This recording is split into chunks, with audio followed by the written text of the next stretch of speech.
a whole bunch of questions after our last conversation with Nahida. Paimon was ready to ask her a million more questions, but didn't want to seem too pushy. Like, about these descenders. A whole bunch of questions after our last conversation with Nahida. Paimon was ready to ask her a million more questions, but didn't want to seem too pushy. Like, about these descenders. So, does that just mean people like you who come traveling to Teyvat from someplace else? And as for your sister... Whew, so many questions. Let's go find Nahida and see what else we can find out.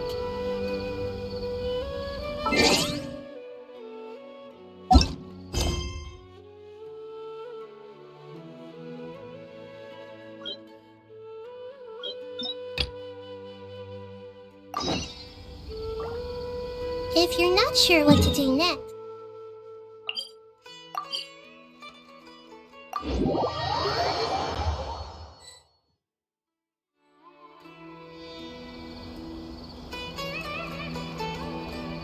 Come on, serious suggestions, please. I'm not trying to write a thriller here.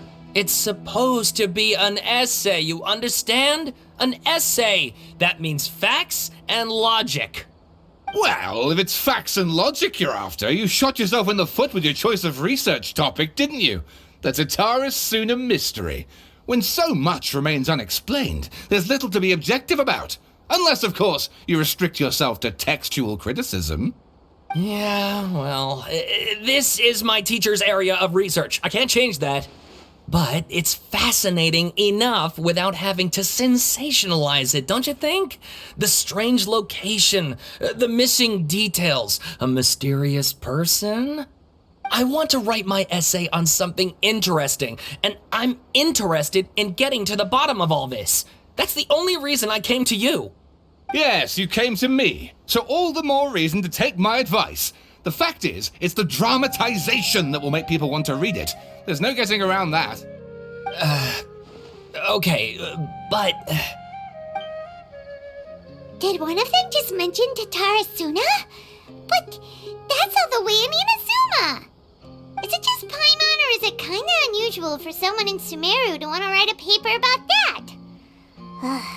Everyone here is just going about their business. Maybe it really is just Paimon. Guess people here are free to research pretty much anything. Great! Let's go find out what this Tatarusana mystery is all about.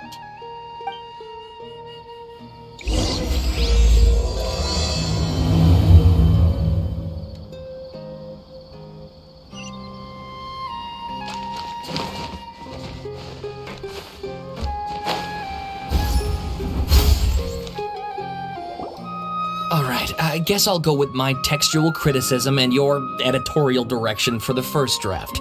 I have a feeling that the missing Kabuki Mono will end up being the main focus of this paper. Ugh, if only we knew where to find that traveler. From what they say about him, this seems like the kind of thing he'd know about. Oh, you're the traveler, you say? Hey, what's with that face? Don't believe us? No, of course I believe you. Actually, I first heard about your great exploits when I was still in Inazuma. This is my first time coming face to face with you and your mysterious silver-haired companion. I couldn't believe my luck, and out of force of habit, I started, examining the evidence. Sorry. So what, for the love of... Sorry, we don't get out much, so our social skills are kinda lacking. Traveler, I hear you've helped many people a great deal and been to many places. Would you be able to tell us about Tatarusana? Actually, we don't know much about that place either. In fact, we only came over here because we heard you talking about it and wanted to learn more. I see. My teacher chose this area of research as a personal challenge. He said it's difficult to get into because even Inazumans don't know much about Tatarusana's past. But who'd have thought that... If you don't mind, I'd love to show you all my outline for the book I'm writing about Tatarusana. Hold on, Sawada. Don't you think that's a bit of a deep dive for a first read? Well, fair point. In that case, please ease yourselves in gently by taking a look at Akaba's latest essay draft. Let me give you some background. This all started with the discovery of some records in Tatarusana. The writings mentioned someone by the name of Mikoshi Nagamasa, who crafted a fine blade. But in the end, he threw it into a fire to destroy it and killed his servant Katsuragi. Why? Well, no one knows. Apart from the swordmaker, his servant, and the one who wrote this all down, the records also mention a kabuki mono. This seems to be an Inazuman word for an eccentric stranger, someone who dresses funny or acts in an unusual way. That's right. Akaba's teacher has spent quite some time researching these events on the ground. This kabuki mono lived in Tatarusana for a while before disappearing without a trace. And shortly afterwards, as Akaba mentioned, things got pretty ugly. So first this strange person goes missing, then a murder happens? Seems kinda fishy to Paimon. Yes, my thoughts exactly. So I helped out too. I asked everyone I could think of if they knew anything about what happened back then. And wow, did I get lucky! Stop shouting! This part's important. I just wanted to make it stand out.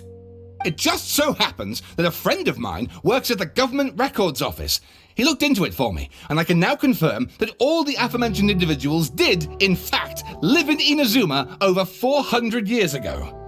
Even back then, Tatarusana was already at the center of Inazuma's smelting industry. The man in charge was a government official named Niwa. Curiously enough, it seems like he went missing too.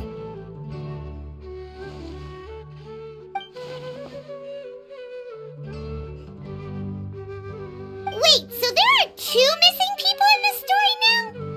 That's right! What's more, Niwa is a name with a lot of history to it. Have you ever heard of the great swordsmith clans of Inazuma? Oh, the swordsmiths? Yeah, like Ishin art and so on? Wow, yes, you really know your stuff. That makes things easier. So basically, this Niwa was a distant relative of the Kaidahara clan, the last practitioners of Ishin art. Something then seems to have happened in the Kaidahara clan, leading to their downfall. I don't know the details, but taken in light of everything else going on around that time, it makes you wonder whether it's all connected somehow. The Kaidahara clan? Sawada, you left out the biggest detail of all. Oh, yes, of course. How could I forget? Brace your minds, ladies and gents, for they are about to be blown. Or maybe you won't believe your ears. I wouldn't blame you, of course, because in all my years as a writer, this is by far the most. Get to the point, for Pete's sake. According to information acquired by Akaba's teacher, the kabuki mono was not a human, but a puppet. A puppet?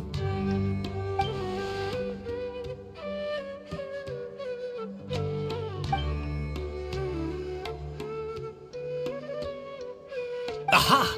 Judging by the looks on your faces, you do know something after all.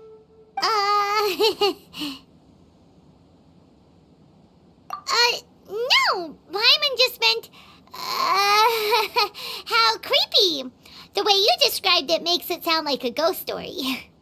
I agree, it does. But considering that non-human races in Inazuma are by no means uncommon, spooky events are to be expected. And that's exactly what my book is about. Please, take a look.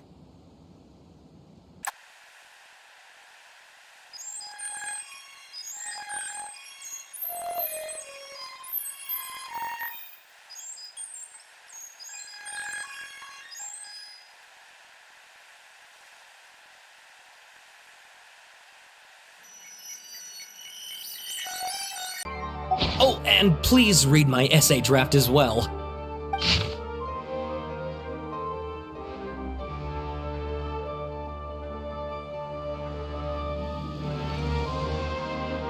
Sawada was encouraging me to follow his more creative approach, but I think essays should be grounded in facts. I don't think explaining everything away with mysterious forces will cut it. Oh, how about if I plug the holes in Sawana's narrative with political intrigue? Like, I could put a turf war between rival factions at the center of the whole series of events. Wait, you're allowed to just make stuff up? Pretty sure you've gone from essay to guessay there. Akaba, look. Your teacher has researched this extensively. I've reached out to everyone I could think of. Whatever information we have now is all that there is to know. This is as much detail as you're ever going to get. Besides, if there really was a political power struggle going on at anything like the level you seem to be suggesting, what hope would we ever have of finding out the truth? Good point. Okay, back to the drawing board, I guess. Give me some time. I need to find a new angle on this. We have some other stuff to do, so we'll have to say goodbye for now. Good luck with your essay! All right, thank you. If you find out any more info about all this, please do let me know. Thanks so much.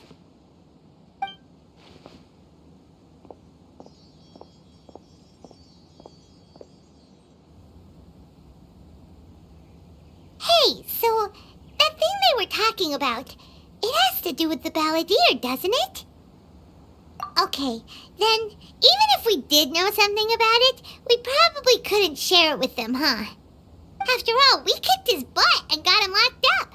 Information about people like that is usually super confidential, isn't it? If you ask Paimon, Akaba should just pick a different topic. There must be as many essay topics as there are trees in the forest. There's no point in...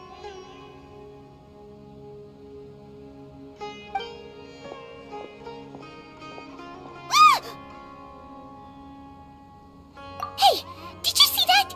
He literally just went by, over there. It looked like... the Ballader! No, it can't have been. He got locked up. Oh, quick, let's catch up and see.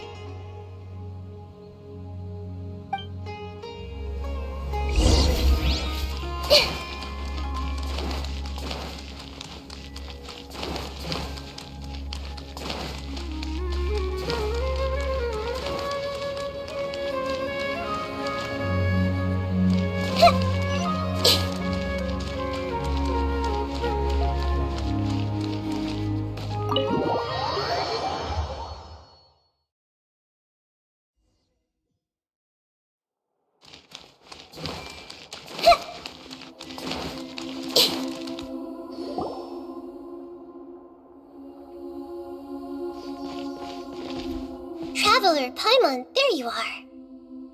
Nahida! Bad news. We just saw the Ballader strolling around in public. Did he escape or... Ah! It's him! Sure enough, you're here. Hey! What are you doing in the sanctuary of Surasthana?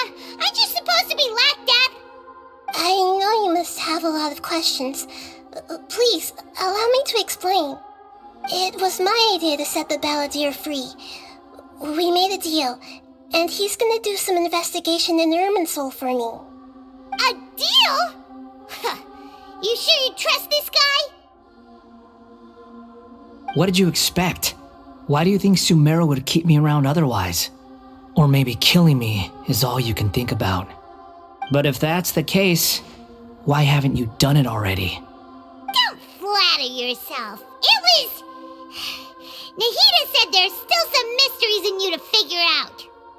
Ah, so if it were up to you, you'd finish the job? Guess I had you all wrong. There I was thinking you were just getting cold feet. Well, that escalated quickly. Not a good start. Could I ask you all to please calm down? But Paimon's worried about you, Nahida. Don't let him trick you. It's not every day you see people questioning the God of Wisdom's judgment. Just when you think you've seen it all. Don't you dare try to drive a wedge between us! As long as the terms are reasonable, I don't think there's a problem in making a deal. Even with the Ballader. Well, I for one have no reason to doubt you. Considering you even struck a deal with the doctor. Yes, one in which I gained valuable information. You'll come to understand more about that in the fullness of time. The Balladier's power was all but completely spent after your battle. He's no longer strong enough to be a strategic threat to us.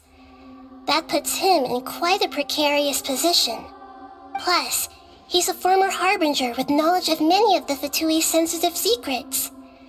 Being stuck here in Sumeru could make him a sitting duck, depending on how the Fatui plan to respond. Wait a second.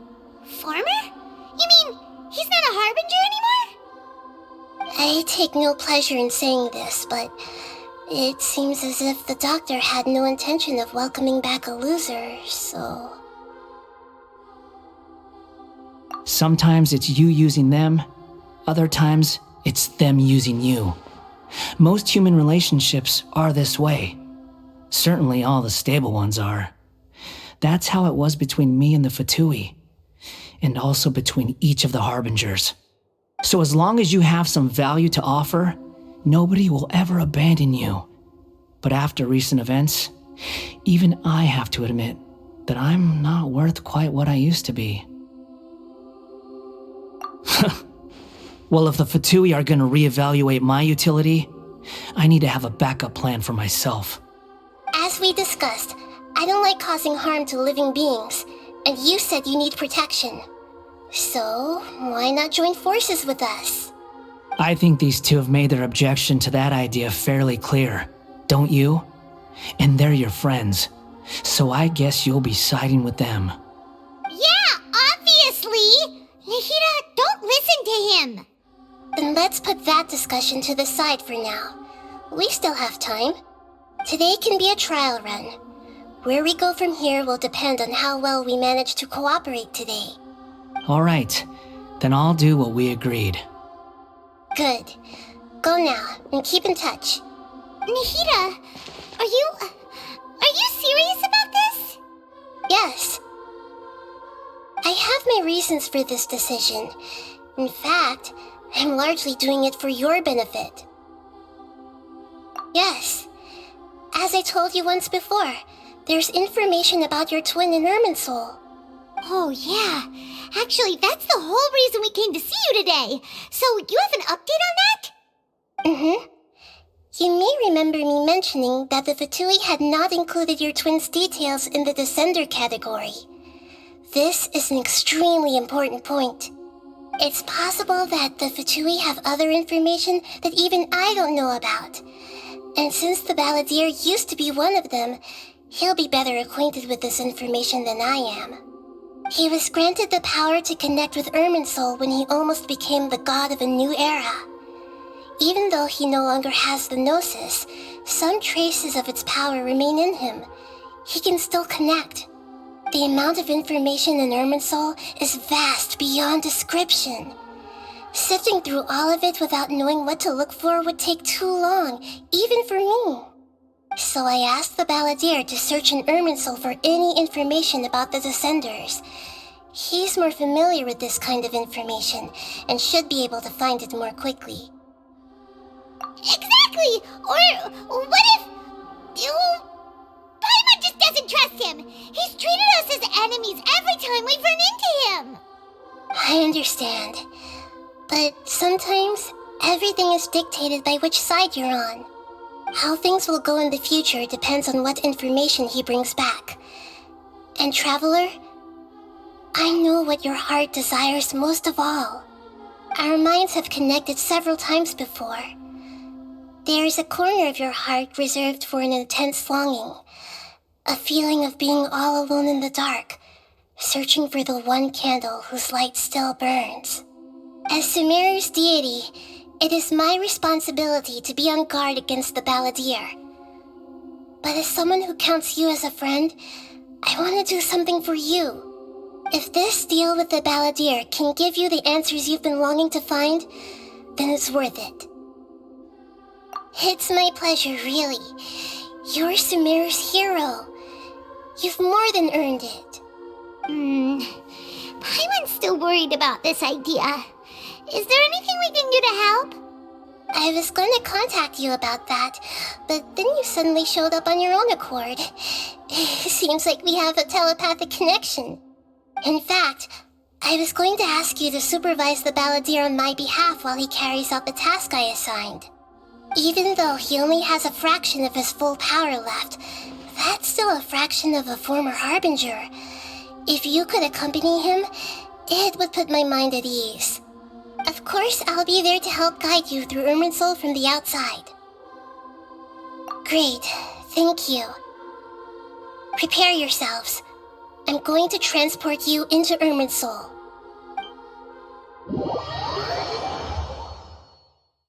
Wow, it looks pretty different here compared to last time. The colors are gentler. Guess that must be because Sumeru's at peace now.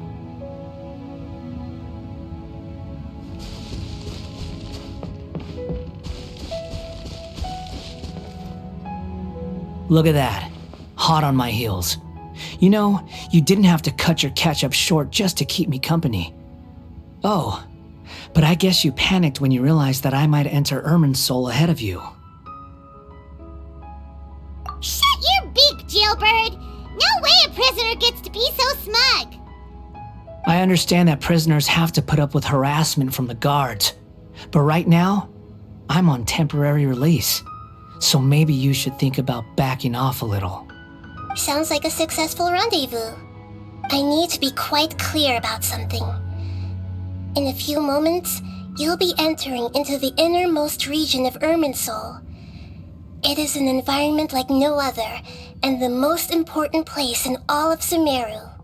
Unlike anywhere else, Irminsul's inner region consists exclusively of torrents of information. You must put aside your differences and be extremely careful as you navigate your way through. I know there are many grievances between you on both sides, but it is essential that you remain calm after entry. This is as much for your own safety as anything else. Fine, let's call it truce, but only until this mission's over. Let's cut each other a little slack, shall we? We are going to be traveling together after all. Per my agreement with Lesser Lord Kusanali, I'll be at the front. It's my job to lead the way and get rid of any obstacles in our path. All you have to do is keep your pretty eyes open and try not to fall behind. You sure are confident. Paimon will give you that. You make it sound like you're even more experienced at adventuring than us. If there are no further objections, I suggest we get going. Or did you need some time to mentally prepare yourselves? Ew! Ugh, the snark on this guy, it's unbearable. We can start now. Irminsul access granted. Initiating connection procedure. Is this a small sapling? Oh, darn it! Come on, let's catch up with him.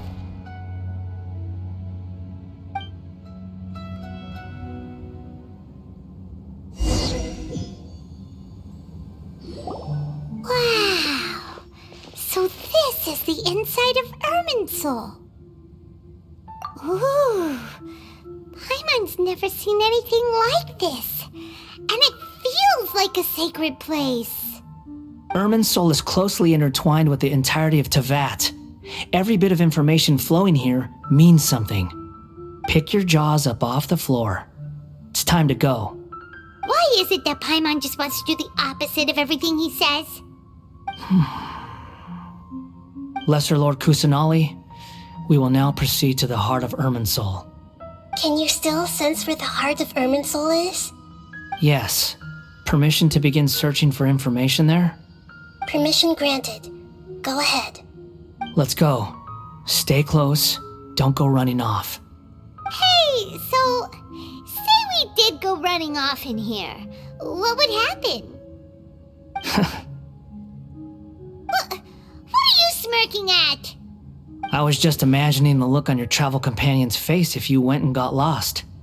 Anything's possible in here. You can't rule anything out. So if you want to stay safe, your best option is to stick close to me.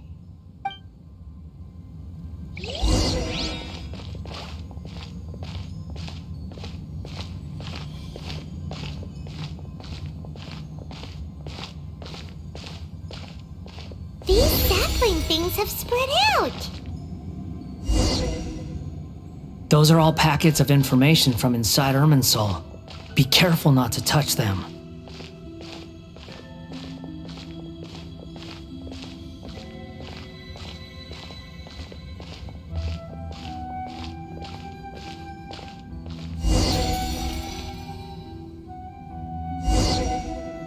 It looks the same in every direction.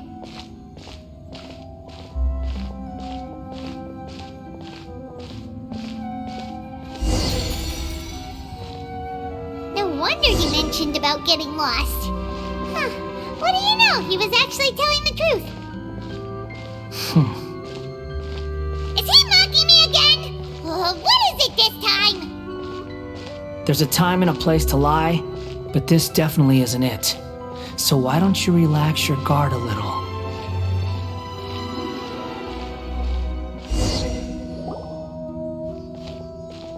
We're here. What a huge tree!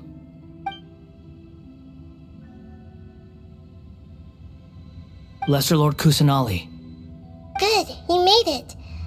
Are you ready? ready when you are. Then please begin. Preparing to access cognitive currents. Establishing waypoint. The Balladier's actually doing what Nahida tells him. Guess he must want to stay alive.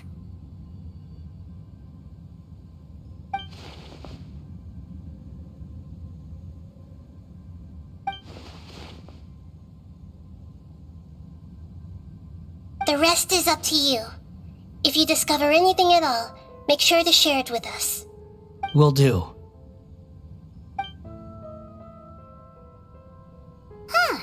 For once, we're the ones with nothing to do. Traveler, Paimon, would you like to talk?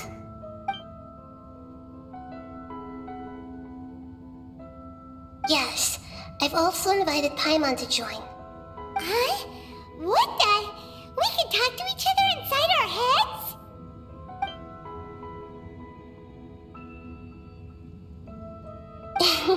That's part of it. Plus, we're all friends. There's nothing wrong with us talking like this once in a while. Paimon's never tried this before. This is great! So, Paimon's been wanting to ask you something. Don't you think the Balladier's a bit of a walking contradiction? He's always talking back, but he seems to listen to what you say.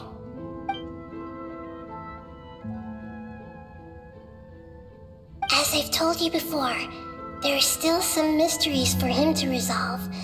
Things that are clear as day to me, but that he has yet to understand. Perhaps today will be the day that he finds some answers.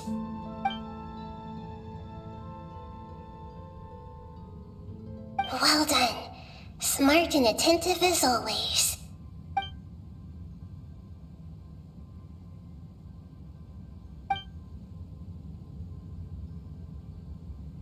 So, you made contact with that part of his mind. Well, it's true. Betrayal turned the Ballader into the person he is today. Huh. Paimon thought nothing could get under that guy's skin. Turns out, he can get hurt and angry just like anyone else. Everyone has a history, Paimon. Even if you're a puppet created by the Hydro Archon. Speaking of puppets, we ran into two people at the Academia today talking about an essay. Turns out their topic was about the Tatarusana incident. Nahida, do you know anything about that? If you mean the mysterious events, the kabuki mono and so on, yes. I know about all of that. Really? Because from what they were saying, it sounded like lots of Tatarusana's history is still unexplained. And most of the information we have now is just from people filling the gaps with their imagination. At least that's what they thought. Oh, how interesting. Those two managed to deduce quite a lot through guesswork alone. So the Gase got it right? Well, they guessed right about one thing. Tatarusana was sabotaged. Must be a riveting conversation you three are having. Funny how all the good ones happen when I'm not involved. What makes you think we're talking to each other? Don't insult me. You're having a private conversation without me. Obviously, I must be the topic of said conversation. Of course you do. You can't have your prisoner knowing too much. So, have you found anything yet? Still looking. Don't get your hopes up, though. You and your twin come from outside this world. It wouldn't surprise me if there was nothing on either of you in Irminsul at all. Wait, how did you know about that? Did Nahida tell you? It's not like we've never met before. And anyway, you're world famous. It'd be more surprising if I didn't know a few things about you. Right now, we have to keep the peace. I'm not interested in creating more misery for myself, and making cordial conversation is something I can manage. Huh? Wait. This light, it looks similar to those saplings. What could it be? Anonymous data. Hey, don't you forget the agreement! You have to share it with us! Shh. Just wait. Mr. Niwa, are you certain this is worth the risk? We are talking about Tatarasuna's furnace, after all. It may not pay to act rashly. There's no one else who can enter the furnace. It has to be me. Is that so? Well, since you insist. It's...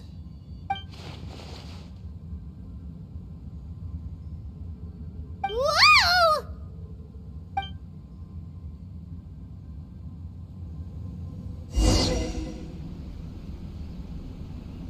I have been in Tatarusana for some time now. You have shown me great hospitality, as has Mikoshi Nagamasa, and indeed, everyone else.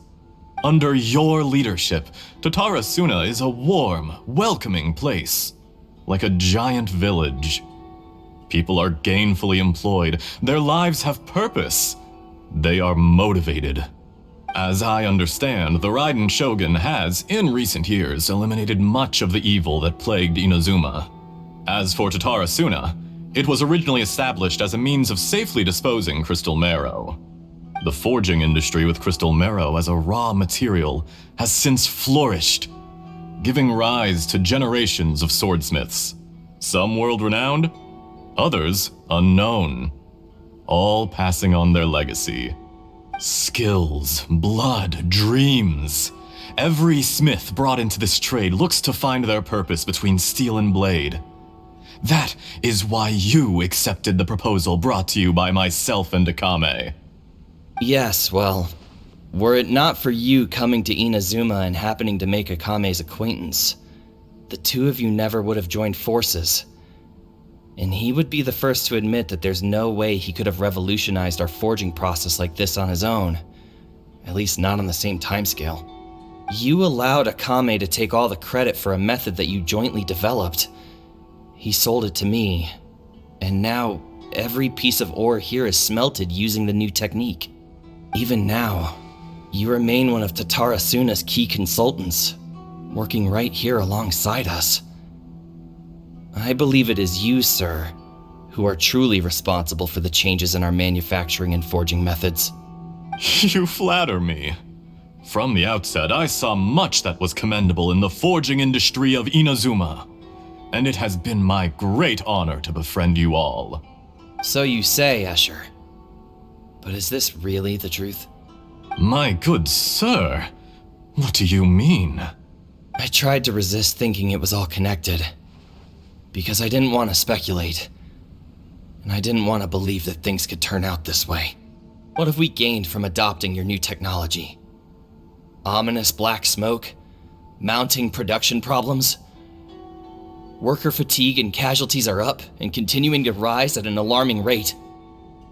And recently, as you well know, someone died because of that strange filth inside the furnace. We've kept the truth from spreading outside, but still, I suspect you understand it better than I do. None of the people who went out to get help have come back.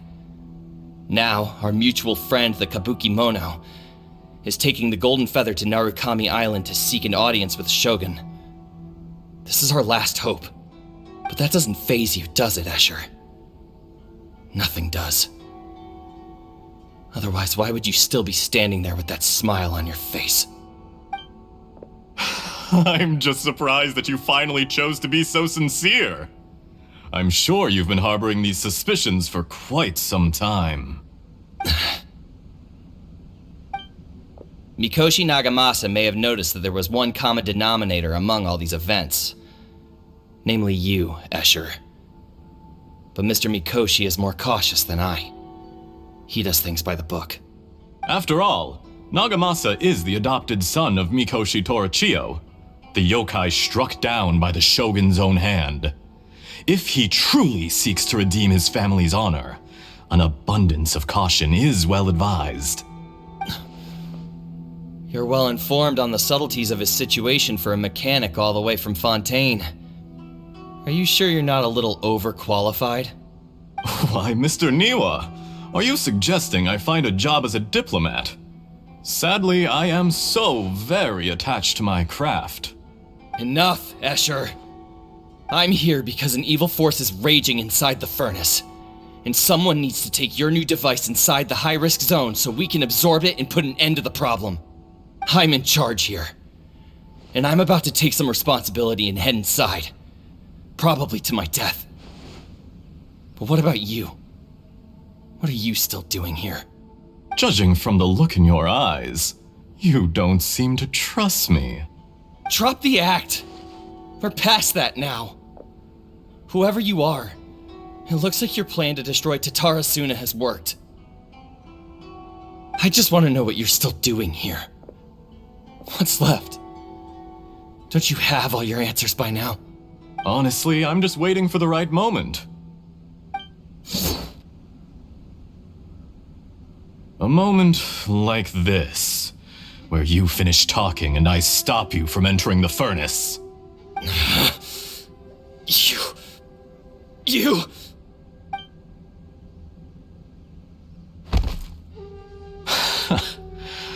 You're a little smarter than I initially gave you credit for. I thought I'd disguised myself exceptionally well, at least for the first few days. But to my surprise, you had your people look into my background right from the start. It's a long journey from Inazuma to Fontaine, but that didn't stop them. Eventually, they managed to confirm that Escher was an alias, and that I was not from Fontaine at all. And yet, despite all of that, you still fail to realize my true identity, and what I seek in Tatarusana. Did you really think you would be able to see through my plan? If you kill me, there's no one who can get inside the furnace. So you're really going to destroy this place? Is that it? Oh, but you're quite wrong. There is one other person. Some may not see him as a person, but you told him yourself. You're not a puppet. You're a human. You're just missing a heart. Whoever you're working for won't get away with this. They'll be found out. But this makes no sense. What are you really trying to accomplish by all this? Why go to all this trouble? It's no trouble at all. Patience is a virtue which I have in abundance. This is all part of a carefully controlled experiment. If you must know, I'm happy to divulge my true identity. I'm a Fatui Harbinger. Call me the Doctor. The Fatui? Who? What do you want? Just to create a minor inconvenience for your nation. That's it? That's why you gave us your cursed technology? Just to let loose the evil energy from the crystal marrow? Look how even the righteous soul is filled with venom when faced with its demise. My device functions precisely as you say. It is the only chance you have of preventing a catastrophe and keeping the truth from the outside world. However, I did not make it with you in mind. It is easier for a person to be possessed by evil spirits when they are filled with hate. So give in to your fury. I want to see what happens when a malevolent heart is placed into an unsuspecting puppet. Make no mistake, even without you, that pure, innocent puppet would only end up being used by someone else instead. What other reason would a human have for befriending one who is not of our kind?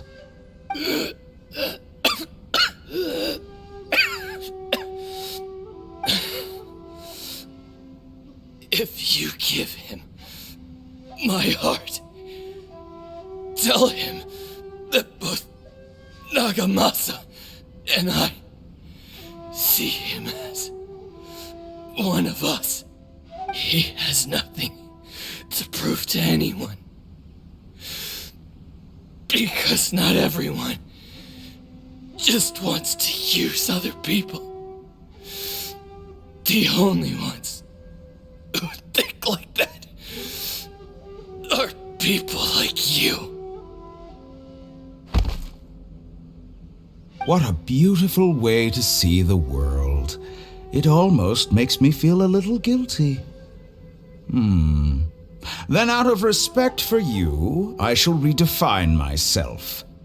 Think of me as a monster or a demon, if you wish. At least this way your death is not a consequence of your own folly turning you into an easy target. You simply lost to something more powerful than you could ever hope to defeat. I say, Mr. Niwa, let's see what happens. Will your puppet friend become a human? No, that will prove quite impossible. Mr. Niwa? Already dead. What a pity. Jester, I have completed the task you gave me, creating a gap and infiltrating Inazuma's inner workings. What fun it was. I'd like to introduce a puppet to you. If he proves useful, let's make him our newest comrade. And if not, let's turn him to dust.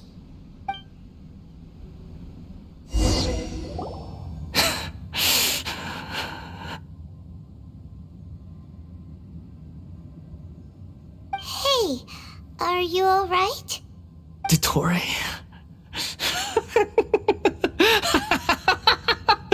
Dottore!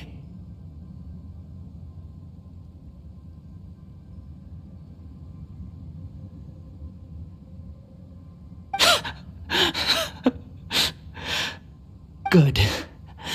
Good. Was that the doctor? Did he turn into a mechanic from Fontaine? But why did we see things from his perspective? When I touched the doctor to confirm whether he'd eliminated all his segments, I read this memory in his mind. You have to admit, it must be the truth. Maybe so, but it means nothing. Does it? But this memory shows that Niwa didn't betray you. He never meant for you to be the one to take the device into the furnace. You know very well what that means, even more so than I.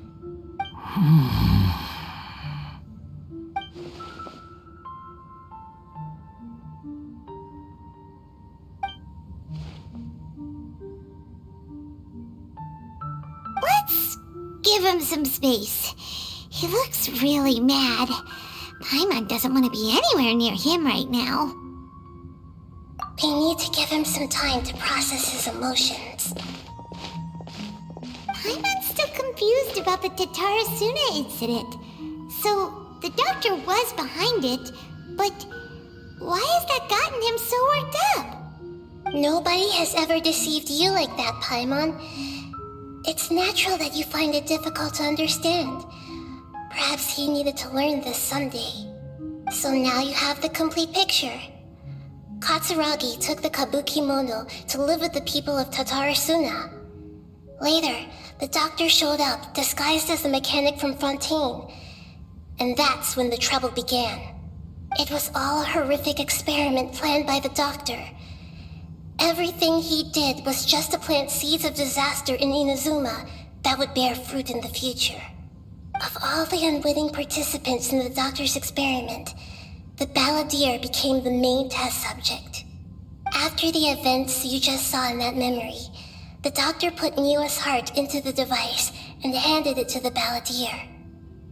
Then, he instructed him to enter the furnace and absorb all the filth caused by the smelting process. The load was far beyond what he expected, but the Ballader survived. He left the furnace in sheer exhaustion and said to the mechanic, "This device seems to have protected me. What's in it?" The mechanic answered, "Niwa fled this place for fear of punishment, but he left you a gift. He said it's the one thing that you've been looking for." He took it straight from the chest of one of his innocent servants. The mechanic removed the withered heart from the device as he spoke. The Ballader was stunned that such unthinkable cruelty had brought him the thing he'd been longing for his entire life. A heart acquired through cold-blooded murder is a cursed thing, but it had protected him from the filth. He thought Niwa had completely betrayed him, and yet this very betrayal had ensured his survival. Overwhelmed with anger and sorrow, the Ballader threw the heart to the ground and left Tatarusana without looking back. Holy moly. So the doctor killed an innocent man and pinned everything on the victim? That's terrible.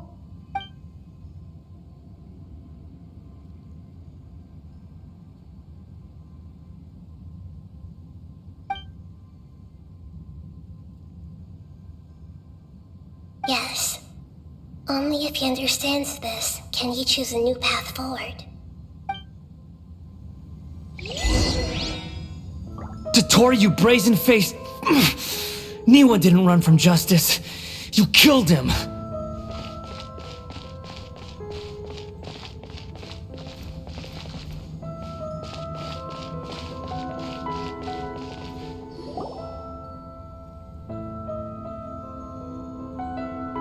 Shall we see how he's doing?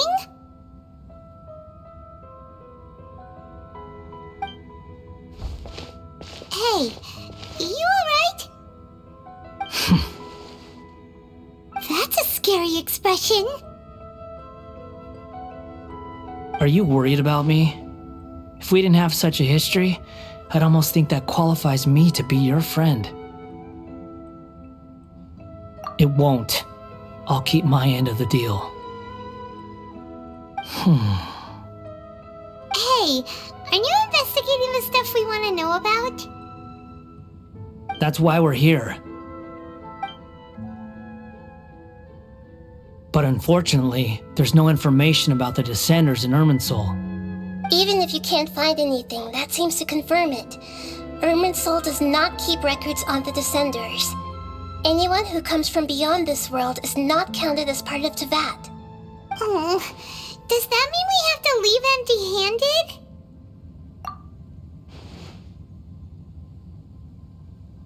Don't thank me just yet. You look really upset. Well, since Irminsul was a dead end, I guess I can share some other info that might interest you. Huh? About what? The reason why there are records about your sister in Irminsul. It might have something to do with Conria. Apparently, Conria was her first destination when she arrived in this world. Plus, she only came to this world because the heavens responded to the summoning. The heavens responded? The Jester told me this himself. You can take his word on this. He was a royal mage in Conria. and lived with your sister for a time.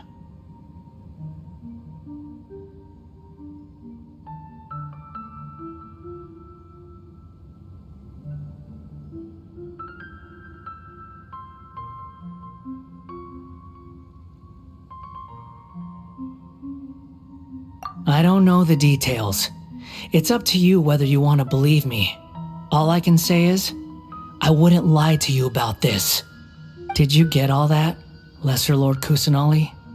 Yes. Astonishing news. Does this info count towards my mission?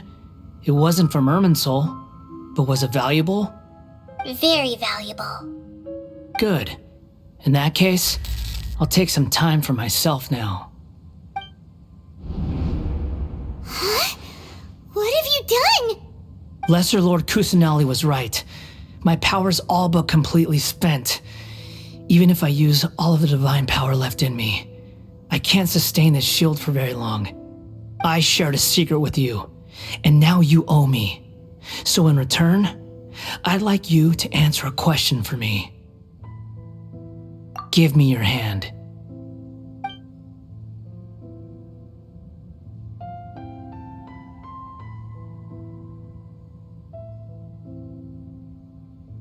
Can you hear my voice inside your head?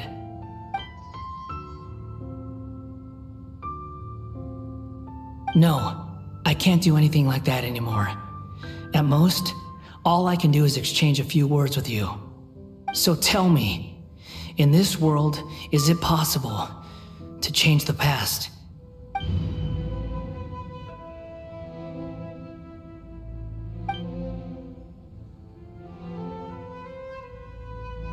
Done. Huh? What happened? Paimon only saw you hold hands for a second. Nothing. I was just thanking him for helping me.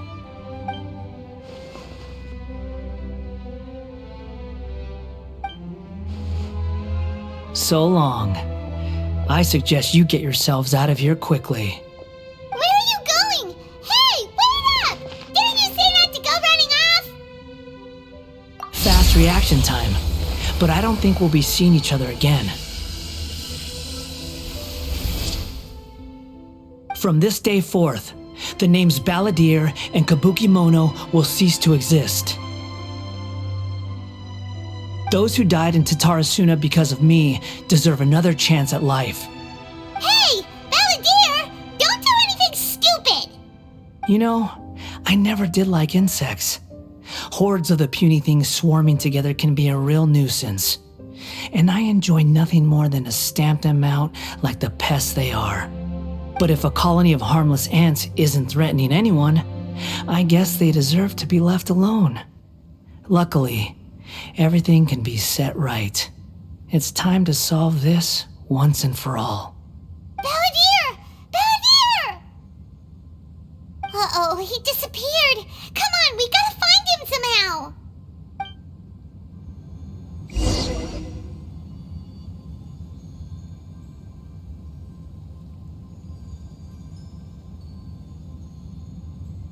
Oh no, he's really gone. Oh, can you hear me? Nahida! Traveler, Paimon, Ballader, what happened just now? I was suddenly cut off by some kind of power. It was the Balladeer's fault. He shut you out. I didn't think he'd be capable of something like that with so little power left. Did he keep some of his power hidden when he was defeated? Or did he achieve something beyond his abilities, and it took everything he had? Where the heck did he go? Oh, it's all our fault. We were supposed to keep an eye on him. Sorry, Nahida. Don't be. It's not your fault. Please, let me handle this from here, even though I'm not sure I can solve it. We're running out of time. Follow my lead and get out of Irminsul as soon as possible.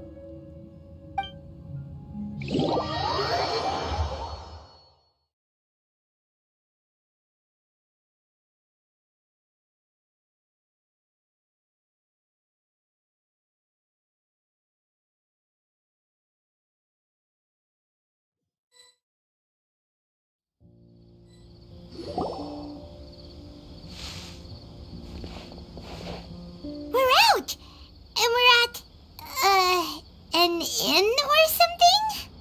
This is an emergency. I'll have to ask you to stay here for now. Everything's arranged, and nobody will disturb you. I'm sorry, but this isn't something I need your help with. Leave this one to me. An emergency? How bad is it? Nahida, will you be okay? Don't worry. If my assessment is correct, though there may be some minor disturbances, it won't lead to a disaster. Please rest and recover your strength here until I say it's safe. Her voice has gone. Paimon can't shake the feeling that something really big has happened. What do you think the Ballader meant? And why did he suddenly grab onto you before?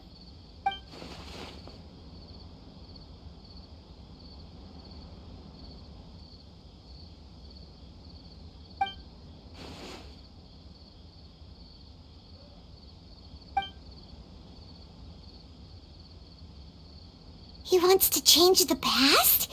But surely that's impossible! Right! You can't just rewrite history! All that stuff happened already in real life!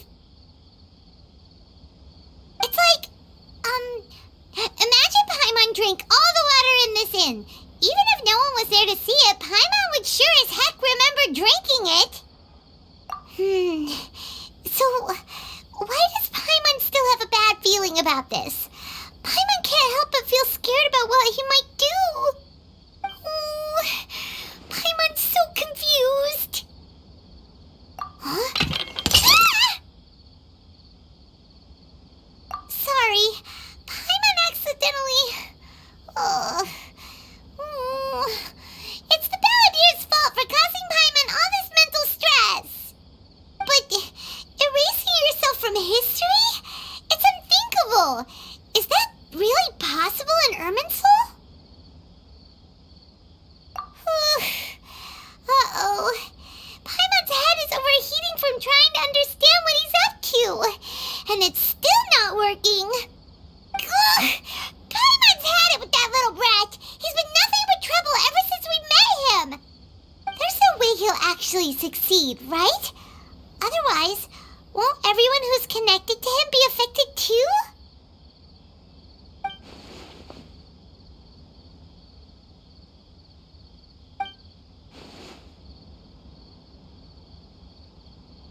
There's nothing we can do about it at this point. Hey, have you got any ideas on what we should do next? Seems like now there's nothing left for us to do but to go to sleep. But Paimon's still so worried. Paimon won't be able to sleep a wink tonight. So, how about, we list all our favorite foods to take our mind off things? Heck, if that doesn't work, Paimon's probably gonna collapse of anxiety here. Alright, Paimon will start. First dish. Munstack grilled fish. Oh, and chicken mushroom skewers. Tea break pancakes. Cream stew. Sauteed matsutake. And dragon chili chicken. Almond tofu. Satisfying salad. Oh, also Adeptus Temptation. Golden shrimp balls. Triple layered consomme. Lotus seed and bird egg soup. And...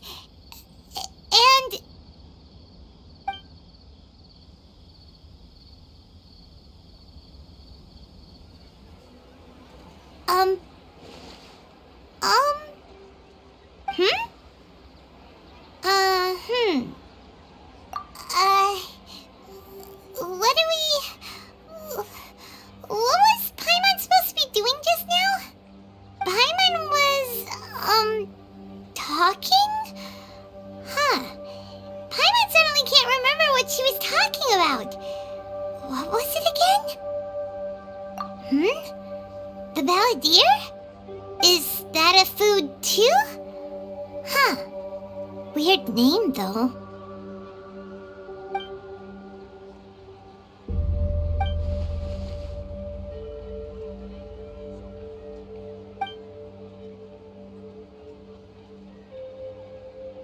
What's wrong?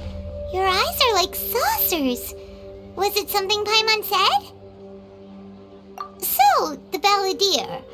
Is that someone's name? 'Cause it sounds like a nickname or something.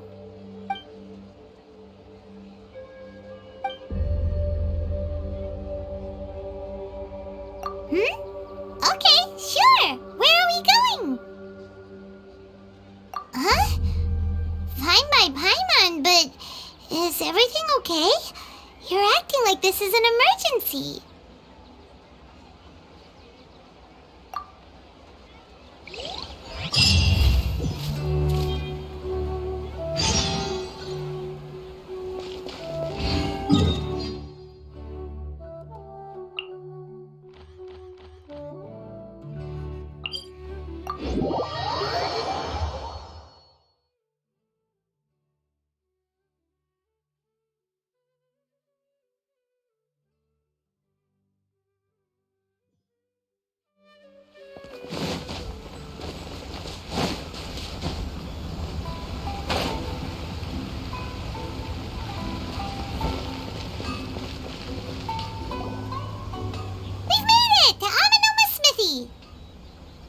Ah, it's been a while.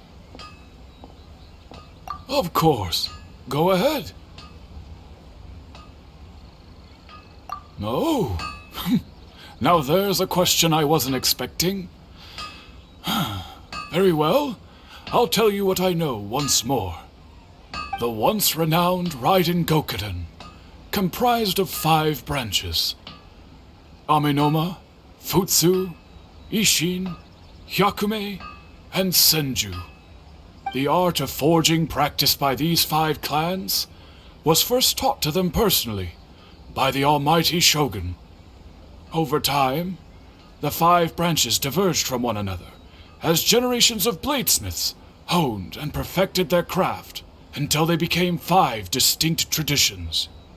Most of the great swordsmith clans of old have since fallen into decline, and for a long time, only the Amenoma branch kept its art alive. But fortunately, Kaedehara Kazuha recently returned to Inazuma and took up the mantle of the Ishin art. Now, 2 clans remain of the original Gokuden 5.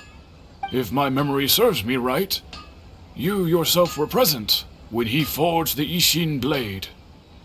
Oh yeah, we were! Paimon remembers that now. We learned a bit about the decline of the Raiden Gokuden then too. It seems like such a shame. That, my friends, is a tragic tale indeed. In fact, this was not made known to me for most of my life. All these years, I knew of those great clans' demise, but never the cause. Only recently, when the question was on my mind, did I ask Kaedehara Kazuha about this. He told me that, as we are both heirs to a branch of the Raiden Gokuden, it was right that I should know the truth.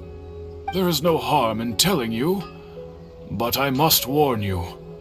It is a dark and sorrowful tale.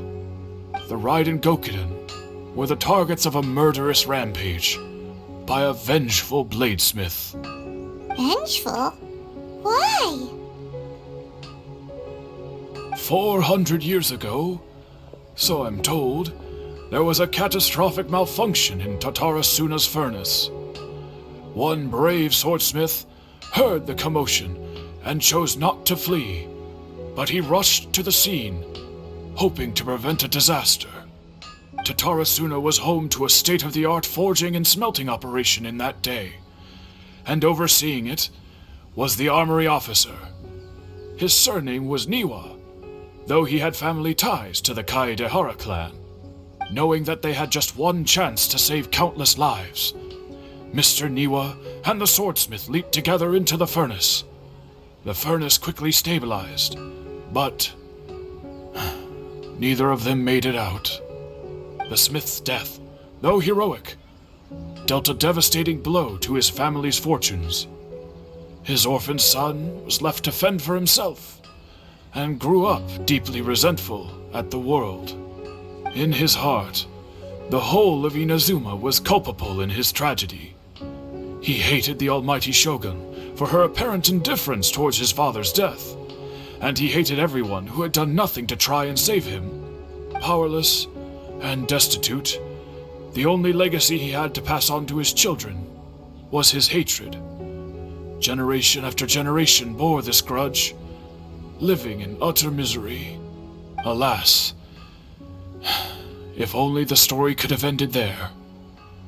But 100 years ago, the then head of this family reached the end of his wits.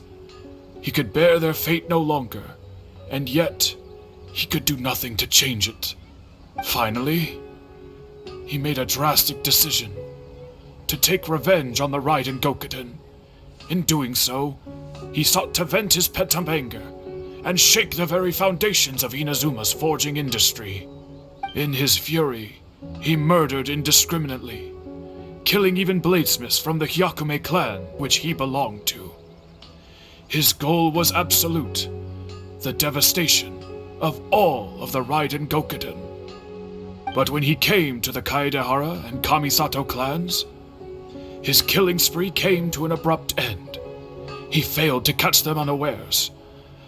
They fought back fiercely, and they did not spare his life. That is why the Kaedehara clan and their Ishin art survived that day. I suppose they were the lucky ones, under the dire circumstances.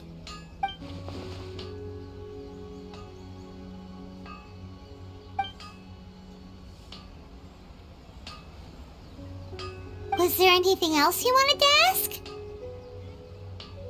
Kazuha? Why, yes. Just yesterday, in fact. We spoke for a while over some tea. He seemed well.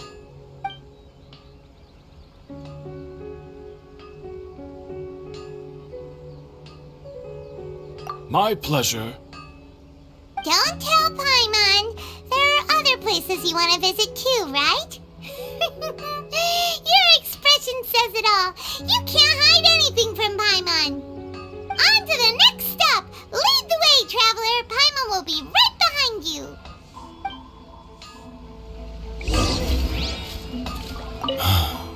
Whenever I'm reminded of what happened back then, it always weighs on my heart.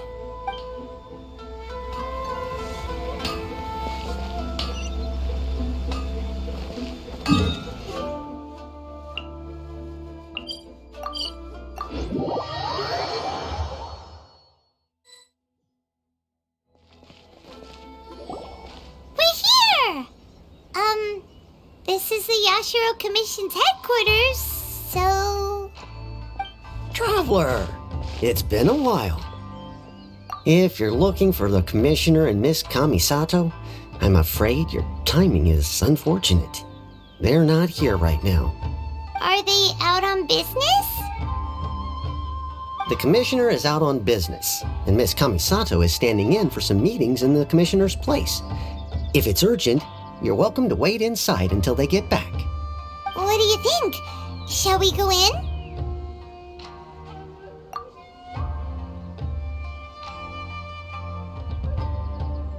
If it were anyone else, I couldn't allow it. But seeing as you're so close with the Commissioner and Miss Kamisato, I think it should be okay. We'll be heading in then. Thanks!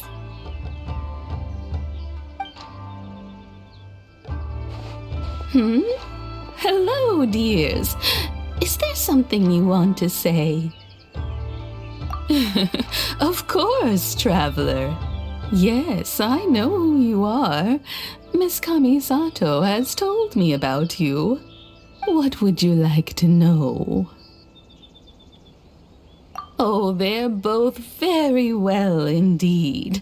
Lately, Miss Kamisato has been rather busy attending all kinds of meetings and occasionally paying visits to some local organizations on the Commissioner's behalf. As for the Commissioner himself, well, you know, busy as ever. That much hasn't changed. Although he does seem to be in a rather good mood these days. So pretty much business as usual on the Yashiro Commission, huh? Very much so.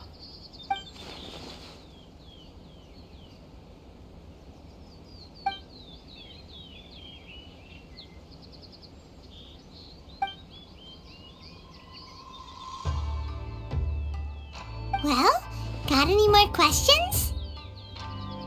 You're very welcome. In fact, I would love nothing more than for you to come and visit more often. But I'm sure you must be far too busy to have time for that. Miss Kamisato talks about you all the time. She seems so thrilled to have you as a friend, and she's always saying how talented you are and how much she admires you. I must say, many things in Inazuma seem to have taken a turn for the better since you arrived here. So you're not just Miss Kamisato's knight in shining armor, you know. You're a hero to us all. I mean it. Whenever the commissioner dines at home, Toma always joins him. I always find myself at my most relaxed when I'm serving the two of them and listening to them chat away. The commissioner has such a busy schedule that he doesn't always have the chance to take his meals at home. But given the opportunity, he always prefers to dine here. They say it's because Toma's a much better chef than most. Oh, the commissioner is so fond of home comforts. They get to talking about you sometimes too, you know. Always with a very fond tone. The way one would talk about dear old friends around whom one can truly be themselves. Miss Kamisato occasionally joins them as well. Whenever the whole family gets together and they start talking about people they've met and experiences they've had, you always get a mention. It's been many years now since the late Mr. and Mrs. Kamisato passed away. Much has happened in the Kamisato clan in that time. As someone who is old and gray enough to have watched their son and daughter grow up, it makes me so happy to see them meet a dependable friend whose company they enjoy so much. So, in the future, if you ever do have the time, please know you are always very welcome at the Yashiro Commission headquarters. There will always be at least one old lady who would be delighted to have the pleasure of your company.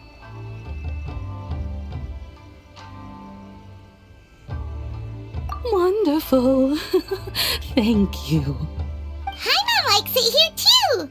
Also, you were saying something about the food here being really great. Paimon's itching to try it. We may just have to invite ourselves around for dinner sometime. Paimon meant we should come pay a visit again real soon. Ideally around dinner time. Of course. You're always welcome. Alright, goodbye for now. Where are we going next? Great! Goodbye, ma'am! Don't worry, we'll see ourselves out. All right, then. Take care now. Hope to see you soon. Oh, are you two leaving already? Yep, everything's taken care of now. Don't worry. Very well. Safe travels. Goodbye.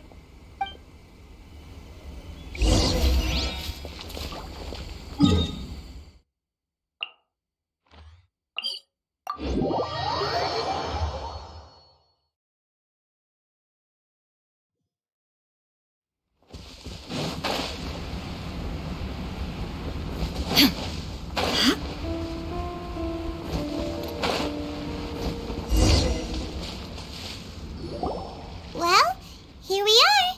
But what are we looking for? Something or someone? Do my eyes deceive me, or is that the traveler in Paimon? Xavier? What are you doing here? I was in the general area, and now I'm in this specific area. There, that's me. So what about you two? We have some questions and thought you might be able to help. Certainly do. I've researched the furnace here in some depth. If there's anything you want to know, just ask away. Like the back of my hand. Make no mistake, I have been here a good many times before. Not only that, but I've met people in Inazuma whose families used to live in Tatarusana years ago. They said it's all true, the history here. Oh, well, it's a long story, don't you know? The tale of Tatarusana starts a long time ago. I'm told that its history is one of the most foremost forging and smelting operations in the nation, goes back around 1,000 years. Still, the furnace has had a couple of serious maintenance issues along the way. A couple? When exactly? One was just in the last few years, the other was several hundred years ago. A fun fact, I'm not the first Fontaine tech guy to come and work on it either. There was a guy back then too. They say he was a mechanic who consulted on a technology upgrade. It seems like the technological collaboration between our two nations goes back a long way. How about that?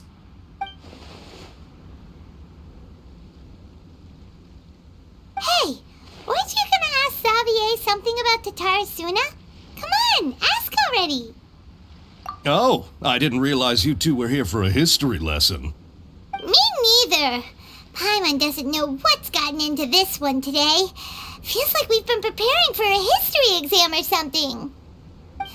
What brought this on? Did you just wake up today with a sudden burning desire for historical knowledge? Sure, go ahead. A kabuki mono? No, I can't say that I have. I do know the word, Inazuman for those eccentric types who always go around dressed to the nines. Just the sort of person that I'd like to meet, actually. But sadly, I've never had the pleasure, nor have I come across anything to do with a kabuki mono where Tatarusana is concerned.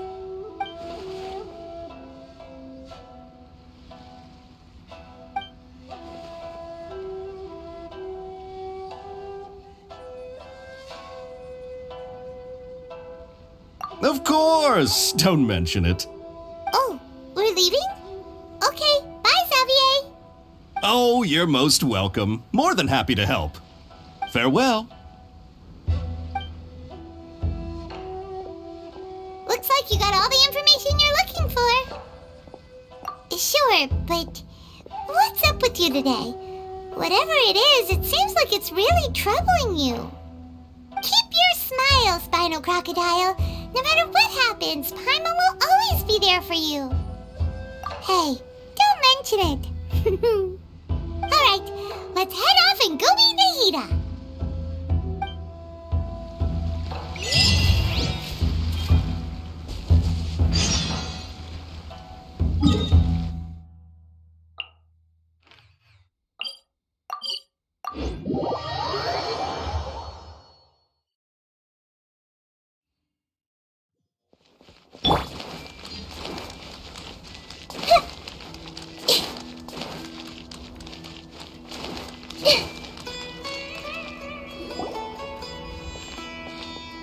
Hey, it's them!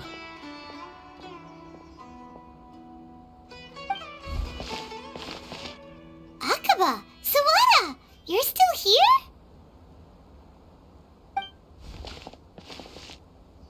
Indeed we are. If you have a moment, we'd love for you to join us once more. We have time. What do you want to talk to us about? It's the same topic we discussed last time. Obviously. Still looking for more info about Tatarusana, huh? Should we join them?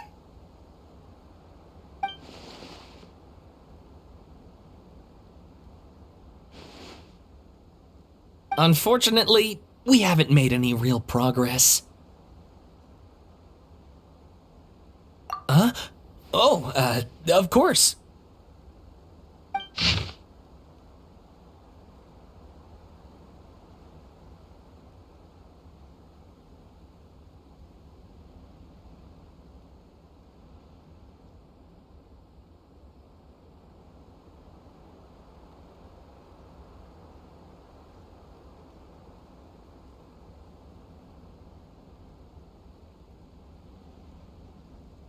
I presume you'll want to read mine as well. Here.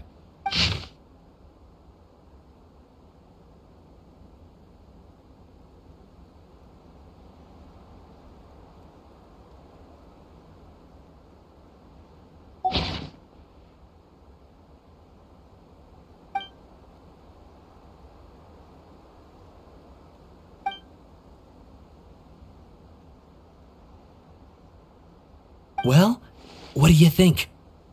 Hey, Traveler, remember how last time Akaba was saying how he wished he could gather more information about all this? Well, we just got back from Inazuma, so how about we tell them what we learned? What did you find out? Something big? It's a long story. Basically, we have some friends in Inazuma, and...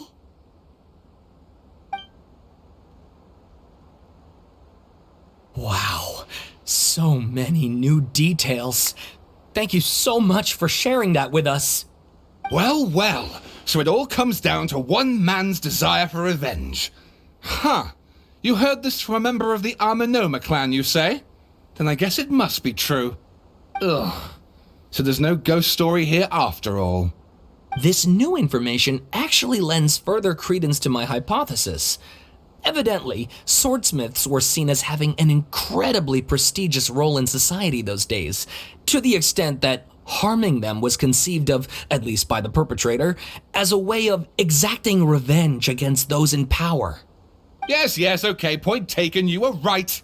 But that doesn't mean I can't carry on with my novel. And they're back at it.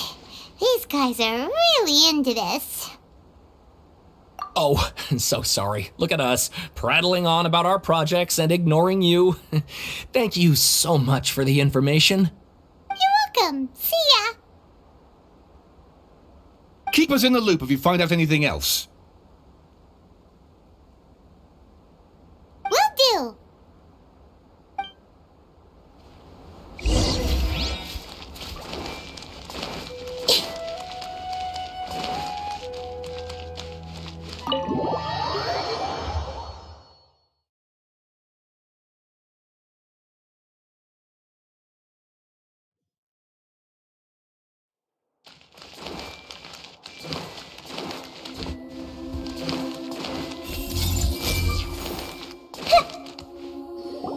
Nahida, we're here! Traveler, Paimon, how have you been? Ugh, where to start? Paimon hasn't had a moment's rest this whole time. That night, we ended up chatting until suddenly the sun was up. And then he decided he wanted to go to Inazuma. The Ballader? This sounds like some kind of code name.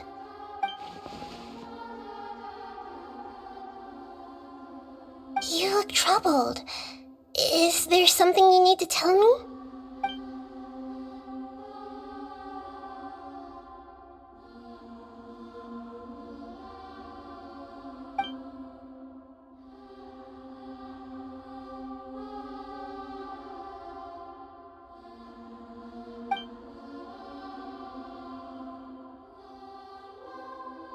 Traveler?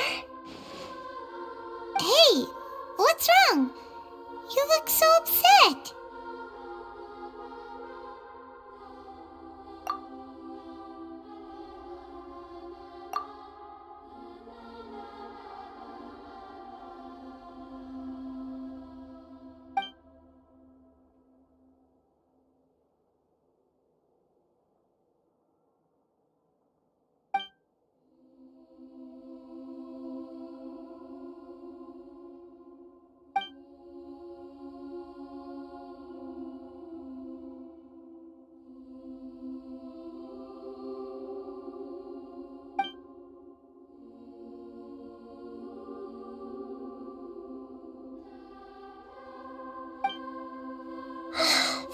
quite a story. So, this puppet known as the Ballader erased himself from Irminsul, hoping that he could change the past. But how was he even able to do that? As the traveler said, he very nearly became Sumeru's deity. Admittedly, I remember it a little differently. I don't recall finding anyone inside the machine after we defeated it. Nevertheless, it does make sense. If someone were to successfully erase themselves from Irminsul, the world would change to reflect the new reality. So, you believe this person really existed, and we just don't remember him because, well, because he literally changed the world? Yes. Theoretically speaking, it is possible to do this. But I'm struggling to imagine the kind of person who would dare go through with it. The traveler comes from a world beyond Tavat. That's why there's no information about him in Irminsul, and it also explains why any changes to Irminsul wouldn't affect him. So if there's anyone in the world capable of retaining memories from a past that has been rewritten, it's you. It's quite incredible when you think about it. Paimon's having a hard time understanding this Ballader guy's motivations. Why did he do it? I can only make inferences based on the information we've been given. As for what kind of person he was, only you remember that.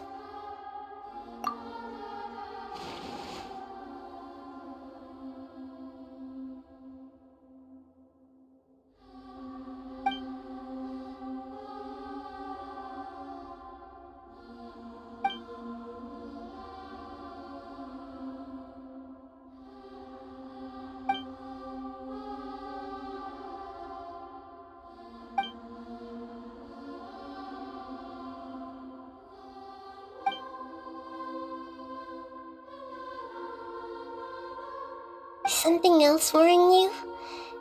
Something that you can't share? It couldn't change the fate of the ones who had died, right?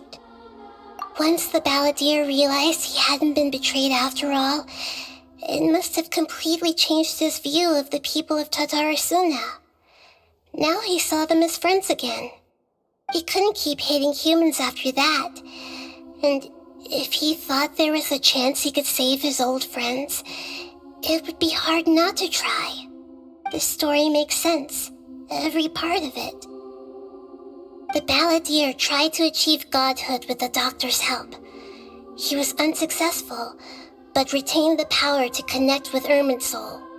That power then enabled him to change what was recorded in Irminsul and erase himself, even though he didn't have much strength left.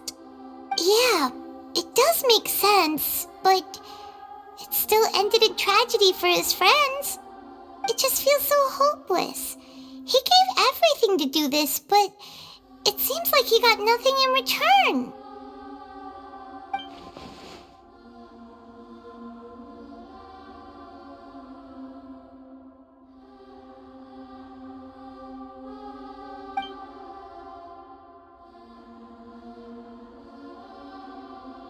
Please wait a moment. I want to check something. Found it. This should be the one. It turns out that I have a strange way of confirming everything he has told us. What is it? A record from a personal collection. It was tucked away in a corner. You should take a look.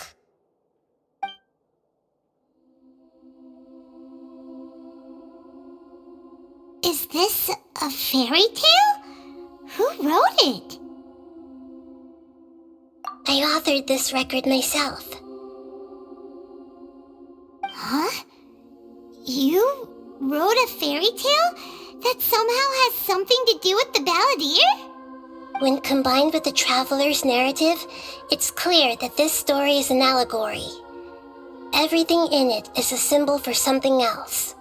Hold on. So this record survived from The past? Yes. Any information about the Ballader or the Kabuki Mono and other records will have been changed. But I wrote this story in a way that means it was left intact. Changing the information in Irminsul changes to that. But Irminsul can't change information that was well hidden in advance. I guess I must have written this story as a backup before the Ballader entered Irminsul. That's incredible!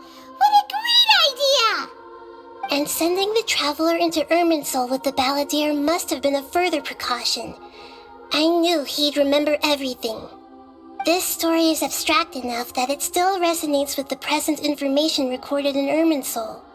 But if we connect all the different pieces together, the true story that emerges is the one he told us, the now erased life of the Ballader.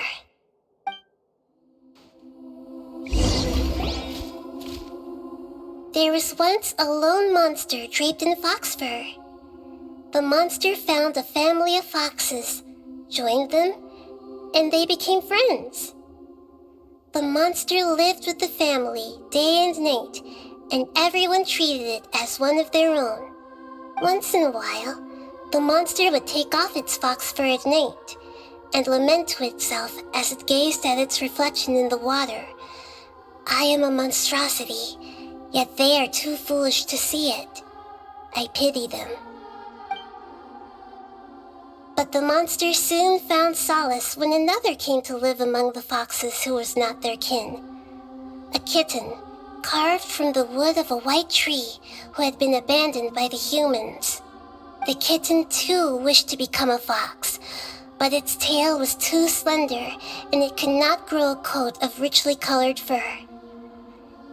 Yet when the other foxes saw this, they spoke words of comfort to the kitten. Even without a tail and fur like ours, you are still one of us. Furious at this happy resolution, the monster lit a fire on the mountain. The terrified animals panicked as the fire spread. The only way to extinguish the flames was to make a sacrifice. A gray fox stood up and addressed the monster. It said, "You are the cleverest among us. Surely you can help us find a way to solve this." The monster smiled, led the fox toward the fire, and murdered it. The gray fox's heart was turned into a beautiful drop of water, clear, spotless, and pure. The monster gave the heart of water to the kitten, telling him, "The foxes have decided. You are the one who must be sacrificed. Take this, quench the flames, and die for your fox kin." The fire was extinguished, but the kitten lived. It left that side of the mountain and found a little bird who had a broken wing. The two promised they would spend their whole lives together, but the little bird did not have long left to live. It passed away soon after. After burying the bird, the kitten left the mountain for good. Never again would it cherish a single creature nor a single blade of grass that stood on that mountain. The kitten spent the nights wandering aimlessly, gnashing its teeth at the moon. How it wished to swallow the moon and devour the moonlight. If the world could only return to darkness, then it would finally be peaceful and content. I will become the new moon, the answer to everything. Then, no one will know that there were once birds, foxes, and cats in this world. And no one can know that they were different.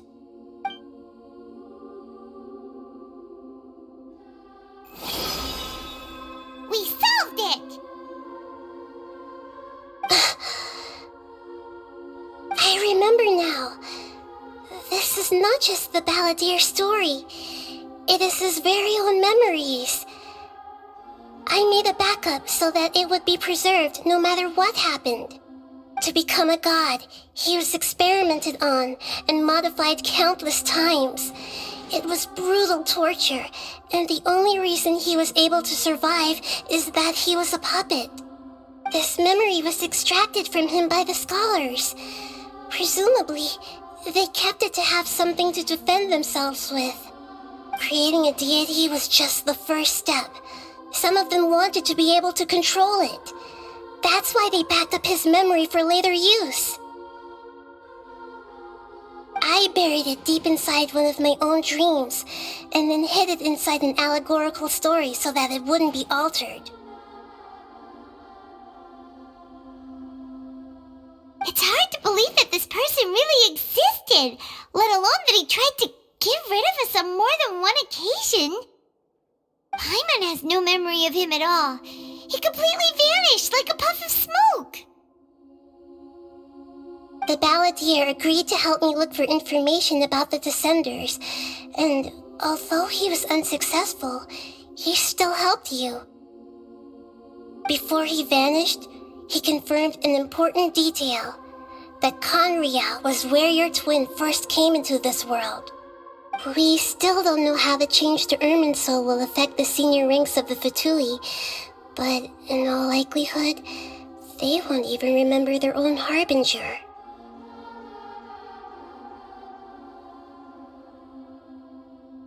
It sounds like Paimon wouldn't like this guy a whole lot if he was still around. But still, Paimon doesn't like the way it all ended that much better. This is why wisdom alone cannot answer all our questions. We look, we see, and we comprehend, but the question still troubles us. So the answer is not everything. People yearn to find the truth and then conquer the troubles they face. When you give someone the truth, you give them a chance to choose their own destiny. To others looking on, this may seem like a pointless endeavor, but for him, the chance to act on his desire to disappear must have meant a lot. Never forget that even when we walk beneath dark clouds along a road filled with suffering, the light of wisdom is always there, guiding us toward a better destination. And that is what you have been doing all along. Yeah, Nahida's right. Cheer up. How about we go get something to eat? We can pick up this heavy conversation again later. Good idea. Paimon, why don't you take him out for a walk to clear his head? You got it! Come on, Traveler! You need to get out of your head for a while. You'll feel much better after taking a walk. Let's go get a snack from one of the stalls in the Grand Bazaar! That'll be sure to lift our spirits. It must be... There's a few things I'd like to look into. You should go take a walk and try to unwind.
whatever you want.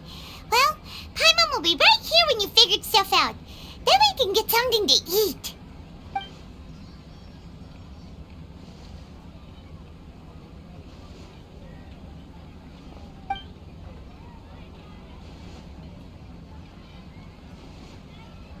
What is it? Have you figured it all out?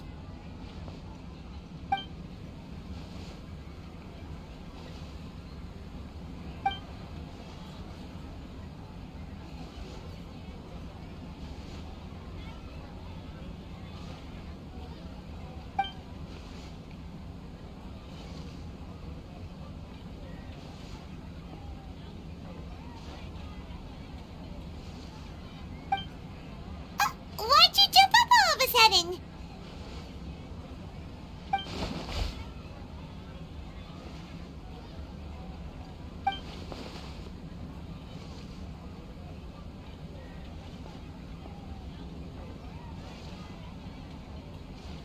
Excuse me, boss. There seems to be a small problem with the last bill.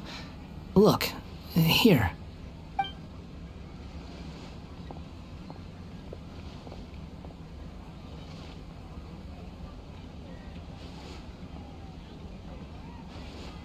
Hey! Hey, wait!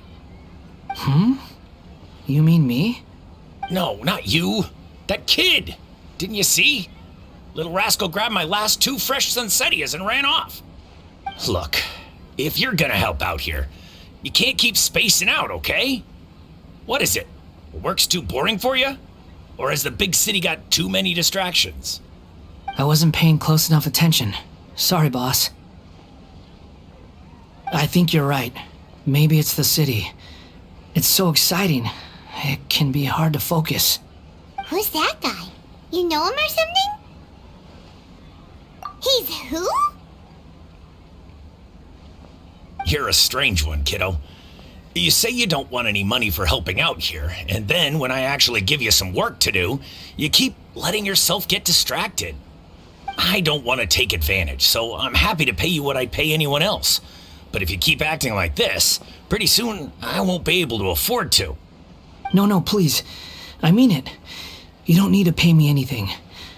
I'm just so thankful you agreed to take on an outsider like me. You're welcome, I guess. But I got bigger things to worry about.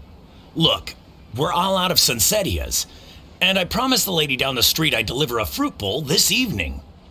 Leave it to me. I'll find some more. Just a moment. I'll be right back. Stop. I'm gonna level with you, kiddo. I've never met a worker who said they didn't want a wage before. And at first, I got greedy. Couldn't believe my luck. But I figured you'd start asking for something in return eventually. You don't want money. You don't take days off. And in your free time, all I see you do is wander around, taking in the sights. Are you a drifter or something? That's right, I am. We can talk more about that later. First, let me get those fruits you needed. Sunsetias, was it? I'll be right back. Hey, what do we do now? Okay, stay out of sight. Don't let him see you.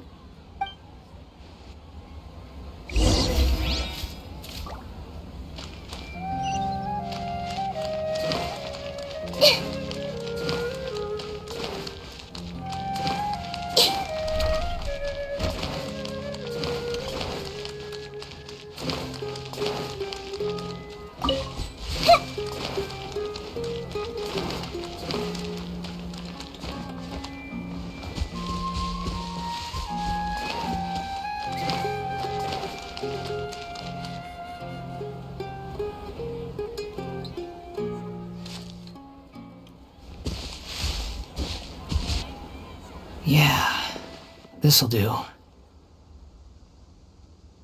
though you say he's the Ballader, what are we planning on doing? Stealing his Sunsetias? Isn't that a bit too cruel? Oh, alright. This should be enough. Guess I should wash them before I take them back.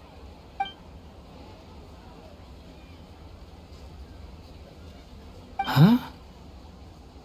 You two over there. Is there something I can help you with? He spotted us! You've been following me all the way from the city. I'd have to be blind not to notice. Have we met before? No, we haven't met. But you know me? I have no recollection. Are you absolutely sure? Sorry, but I just can't take your word for it. A puppet? What makes you think that? Huh? You were right! The look on his face! I guess you do know me after all. That is not something I share with a lot of people. Look, I'm just a wanderer. But seeing as you've gone through all this trouble to track me down, I'm sure whatever it is must be important. Okay, but please let me deliver these goods to my boss first. Are you really working for that guy? He said you don't want any more for it. Is that true? Yes, I ran into him out in the wilderness during a storm, and he let me take shelter in his cart. In return, I said I'd be his helper for a while. That's oddly nice of you. Let me take these back. Then I'll come with you, okay? Then let's return to the city.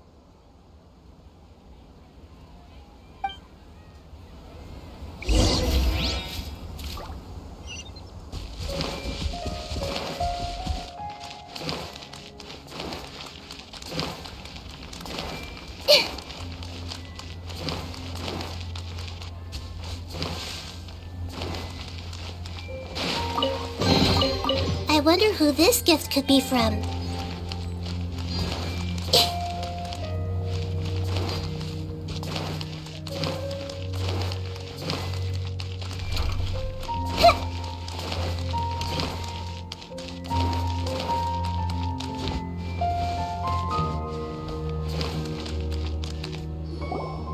Here you go, boss. I'll leave them right here. Oh, you really went and picked some more. Who are these two? Something's come up, and they need to borrow me. Sorry, boss. I'm afraid I'll be away from the stall for a while. I was just about to pay you anyway. Go wherever you want, kid. Don't waste your time here. What? I get it, okay? You just wanted to help me out, to thank me for giving you shelter from the rain that day. Even then, I don't understand why you're so adamant that you don't want any pay for it. But look, it was pouring down, and there you were, sauntering along without a care in the world, like you had nowhere to be and didn't even care that it was raining. Imagine you were me for a second. It's a little weird, right? Why is this guy traveling during a rainstorm if he's not trying to get somewhere? And why is he taking a shortcut through the open country if he's not even in a hurry? But anyway, taking you in didn't put me out even slightly. You don't owe me a thing for it. Certainly not all this. Your time is valuable. You know, you should go live your life. But I don't...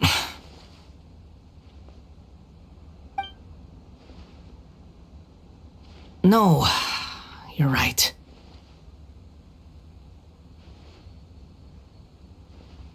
Then I suppose this is where we say goodbye. Thank you again for taking me into the city. Don't mention it, kiddo. I've run into all kinds of characters over the years. I just hope you find your path. Thank you.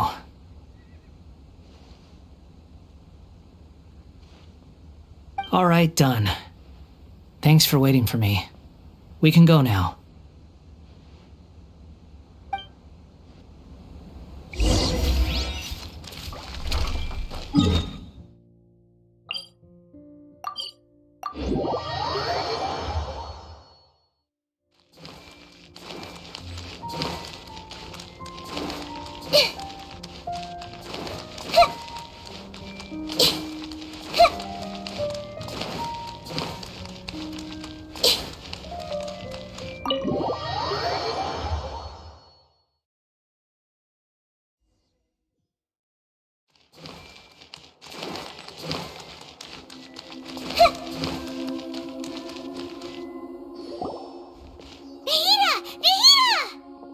What's wrong? Huh? Are you? Hello. I do apologize for the sudden intrusion. We found this guy in the street, but he doesn't seem to remember anything. So, yeah, quite an eventful walk.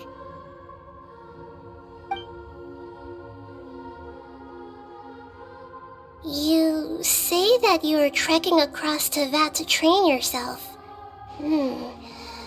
Many other Inazumans who describe themselves in this way call themselves Shugenja. Why do you refer to yourself as a wanderer? Well, it seems more relevant in my case.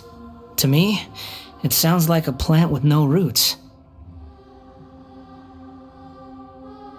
But these two claim that they know me, and that I have a hidden past unknown even to myself. I wouldn't call it the past, but rather... this is a difficult one to explain. I don't like to rely on using terms like this often, but in your case, it seems that it ought to be called a previous incarnation. Oh, like a past life or something? Yes, something far more distant than the past. So far away that you cannot perceive it. Okay, I have to ask. What was I like in my previous incarnation?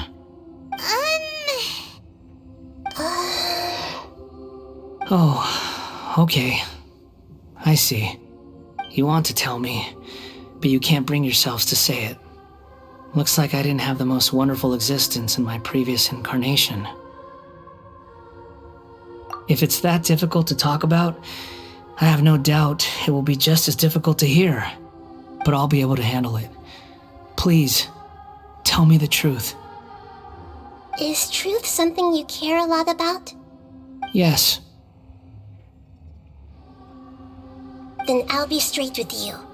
In your previous incarnation, you did many things that would be considered evil. You nearly died because of what other people did, and many died because of you. As a non-human being, you hated gods and humans alike. You drifted from place to place, never able to settle, even where you found status and identity. You adamantly believed that you were missing a heart. Actions rooted in persistence sometimes bear bitter fruit. Sometimes, you have to let parts of yourself go, or you'll never be happy.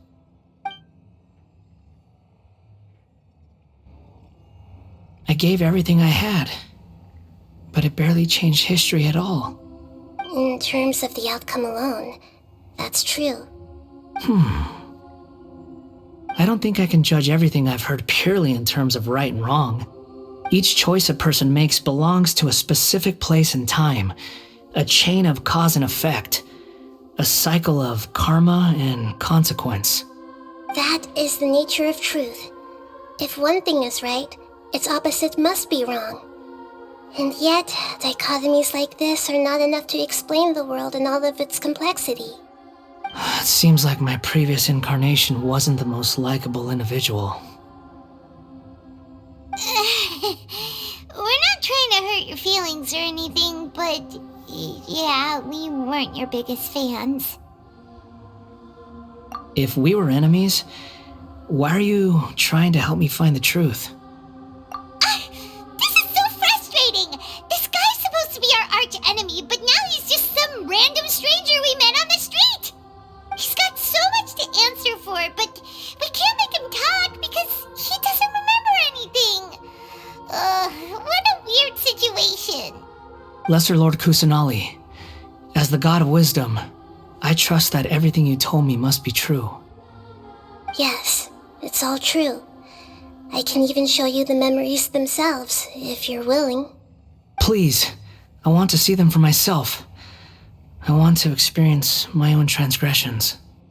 Even though it will cause your present self great mental anguish? I'm just a puppet, with no heart and no name. There is nothing in this world for me to cling to fill the void within me. Except maybe these sins that can never be undone. Very well. As you wish. Wait, shouldn't we go with him? This one's kind of on us for bringing him here. Don't worry. Whatever danger I might face, it's my burden to bear.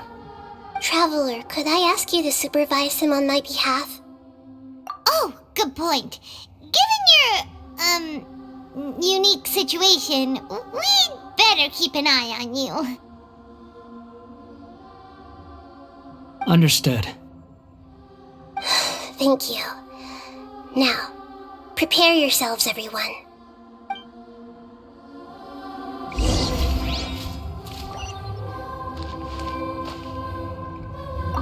No matter what lies ahead, I'll face it. Whatever it takes. I'm just sorry that you have to join me for the whole thing. It's time to get ready.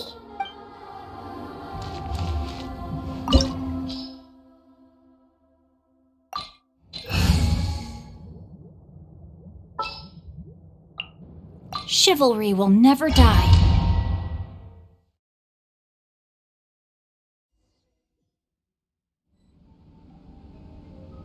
This looks like Inazuma. Right now, you're in a dream I created using information extracted from your memories. These memories will show you the raw truth, but be aware that enemies may react just like in the real world. Please be careful. Sounds like an immersive experience. It's a good thing we came along. You don't need to do this for me. I don't deserve your protection. We never give up halfway. Well, we had to once, but that was your doing. All right. Thanks. Wanderer, this is the Shake Pavilion. In your Ballader incarnation, this is where the Hydro Archon placed you after your creation. You had a great many memories here. Is that because this is kind of like his birthplace? You could say that, in a sense. You'll see why shortly. I hear footsteps. This place is huge. I can't believe the landslide didn't fill it in. I wonder who built it. The Crystal Marrow Miners?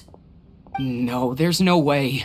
Look at this exquisite construction work, and so well preserved, too. No mining crew would be capable of this. There's someone passed out on the ground. Who are you? You're awake. What happened? How'd you get stuck here? Are you injured? Not a scratch. And these fine clothes. Who are you? This man is Katsuragi, deputy to Torichiyo's adopted son, Mikoshi Nagamasa. He found the Ballader in Shake Pavilion and took him back to Tatarusana. And the rest is history. Well, it used to be. In the original version of events, Katsuragi was ultimately killed by Nagamasa. Let me get you out of here. Our people are nearby. Hang in there. During the Tatarusana incident, Niwa was murdered by the doctor disguised as a mechanic. The Ballader, then known as the Kabukimono, disappeared not long after. As the second in command at Tatarusana, responsibility for what had happened fell to Mikoshi Nagamasa. But Katsuragi had sworn lifelong loyalty to Nagamasa after the latter had once saved his life. At Katsuragi's insistence, Nagamasa killed him to put an end to the Tatarusana incident.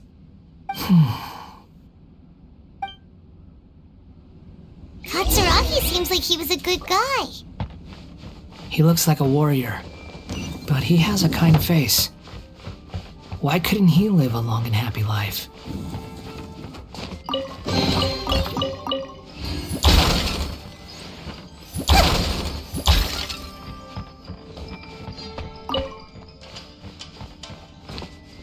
Nagamasa, I found this young guy in a cave sealed off by a landslide. He doesn't remember his name. Well, we need to call you something. I hear the workers are calling you the Kabukimono. It's fine with me. Katsuragi, report to Niwa. Tell him we have someone new joining us.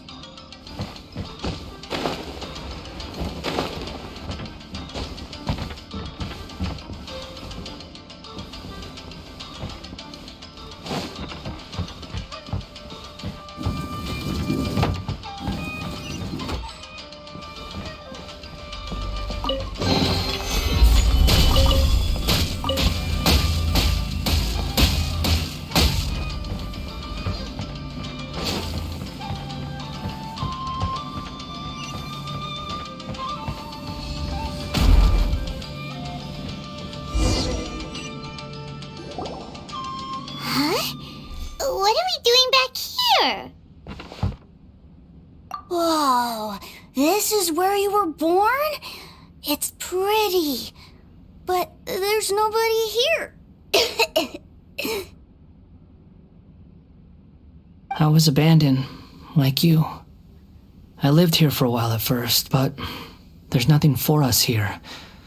We can't stay. Okay. I heard my mom and dad used to make swords, but the factory manager died, and then my dad got sick.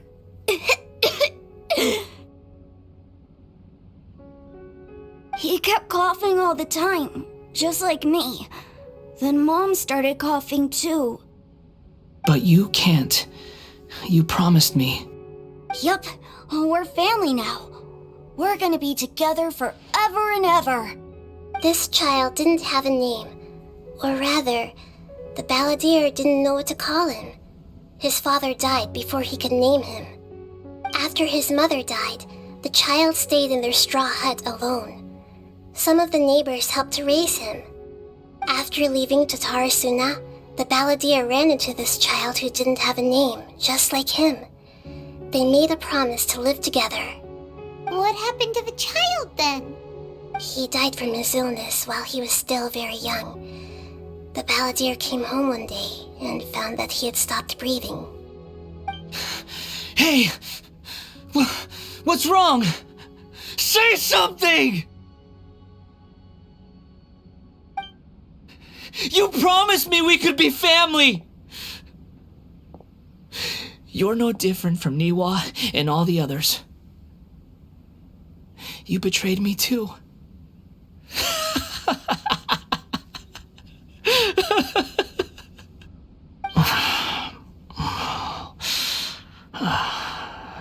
The voices have gone. It looks like the memory ends here. Let's keep going.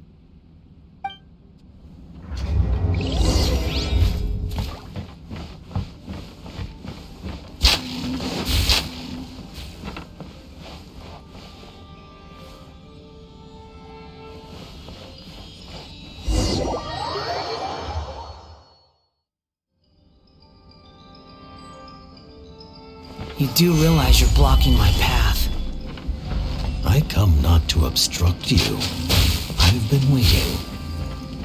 What you are truly is a weapon.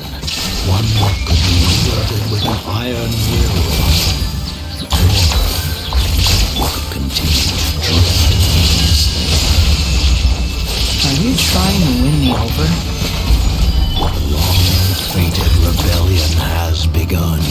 Why not take your place at the banquet and join those who shall feast?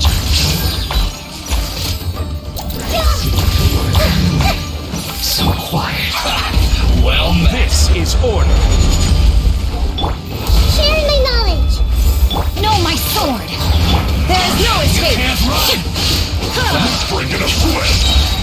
Torn to oblivion! It's like This isn't time for a break yet! My duty at an end.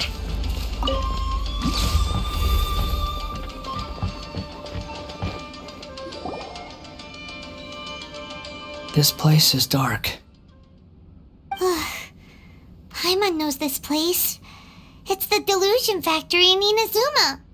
In the original version of events, the Traveler once encountered the Ballader here. Such a creepy atmosphere. And so familiar.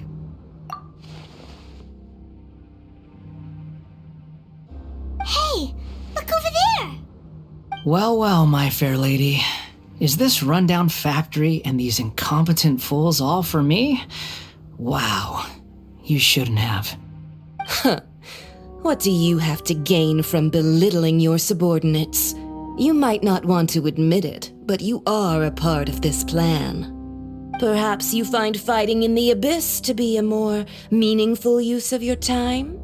Oh, but of course, even this pales in comparison to being experimented on by the doctor. What a sharp tongue you have. Funny how negotiating never seems to be your strong suit.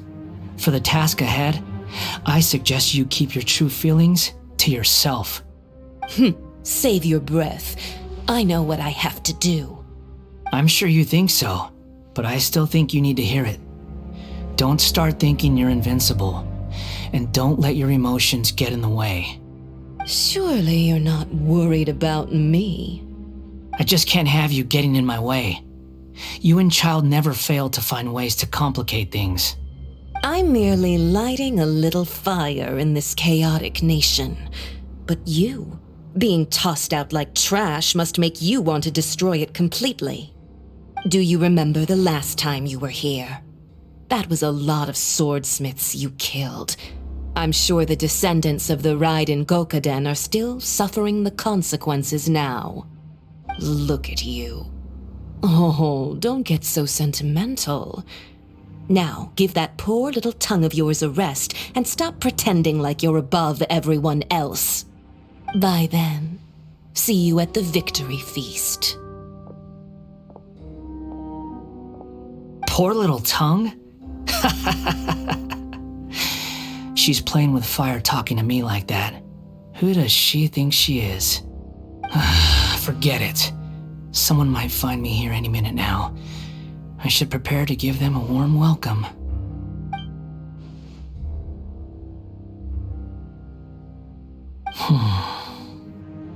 The plot does not end here. There is more of this story to come. Wanderer, are you able to continue? Yes. Please don't worry about me. Why are you staring at me in silence?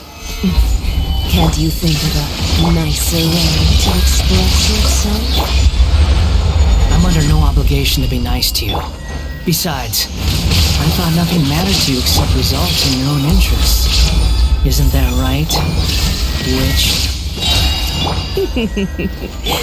Muddle-headed puppet. You're only number 6 because you can take more abuse than other humans. Do you really count that as an asset? You're about as much fun to be around as a raging inferno. But before we murder each other, it'd be best if we finish our duties.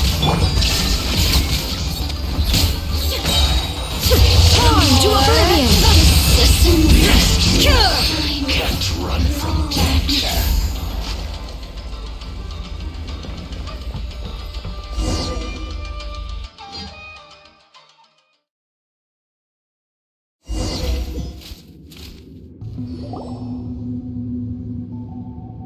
Looks like we've arrived in Sumeru. Is that? Considering that Amorta's sage, Nafis, refused to join this project, I'll take part in the experiment in his place. Welcome. I look forward to a fruitful collaboration. When do we start? You seem impatient. You should know that becoming a god is far from a trivial affair. The biological transformation is a lengthy process. As such, I too would recommend that we commence as soon as possible. In the event that a successful connection is established, his body will become permanently bound to the machine, and he will be unable to move independently of it. Nothing worse than what I've been through before then, Doctor. You were the most resilient test subject I ever came across. Thanks to you, I was able to garner a great deal of information. Alas, after that, you were under orders to remain in the abyss. We barely saw each other, and it became difficult to further refine the knowledge I had gained. That was gracefully worded. Ever wonder what they think if they knew that nothing matters to you, apart from your crazy experiments? I suggest you speak to me in a more respectful tone, Scaramouche. The mere fact of your utility does not make you indestructible. The doctor again? That was uncomfortable to watch. That person gives off a very sinister energy. It's normal for him to give you the creeps. He scares the bejeebers out of Paimon. Let's move on.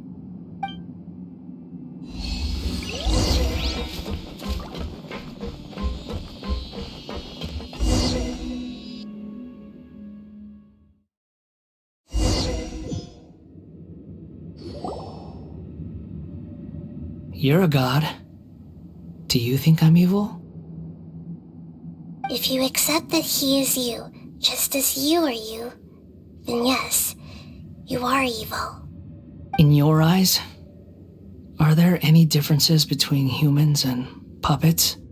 Do you think there are any differences between your present self and your previous and future incarnations? If not, then what are the differences between humans and puppets? Whoever has tasted the joys and sorrows of life in the human realm is human. Whoever has loved and lost, cried with grief, howled with rage at the tragedy of death that eclipses the miracle of life, they are human too. I've seen enough of my past. If possible, I'd like to reclaim the sins that are mine to bear. No matter the consequences, I won't run from blame or punishment. Whatever I am due, let it come to pass. Can you return my memories to me? Huh? But won't that mean you'll lose your current identity? I've always believed that human lives follow a set of rules, with each person being a collection of past experiences. As a puppet living in a human world, my life is subject to the same rules. Regaining your memories means reverting completely to your previous incarnation. All the emotions that you discarded will return to you. Are you sure you want to do this? I've lived with the void in my chest my whole life. My creator didn't need me. And ever since I awoke, I've just drifted from one place to the next. But then I met you. And I finally realized that reclaiming my missing sins might be my one opportunity to become my true self.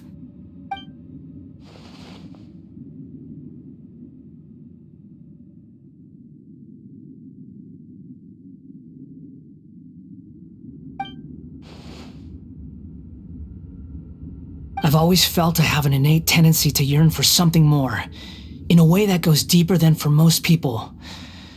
But for all my soul-searching as a Shugenja, I've never fully understood it.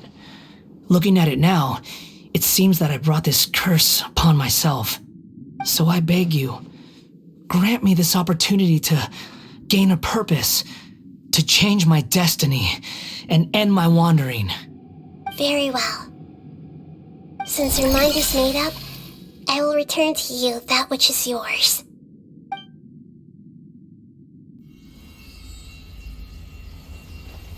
You have made your decision. Now, take this.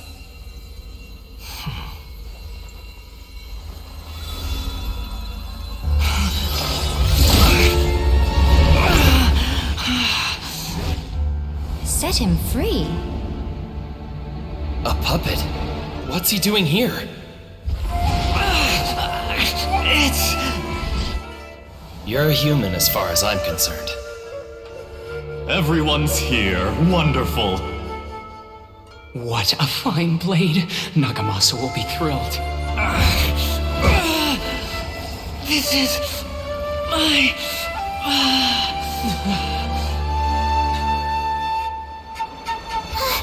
Is he alright? No way!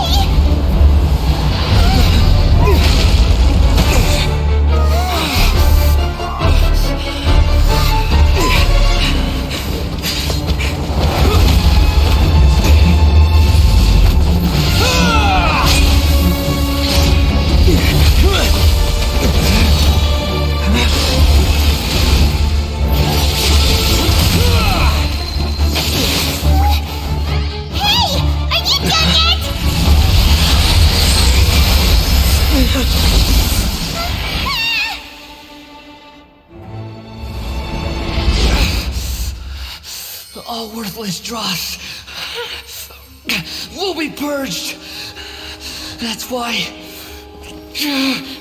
this won't be the end.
insignificant past!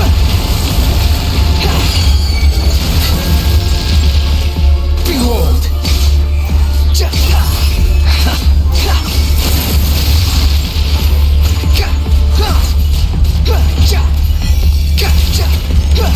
At my command, the wind rises. You shall fall.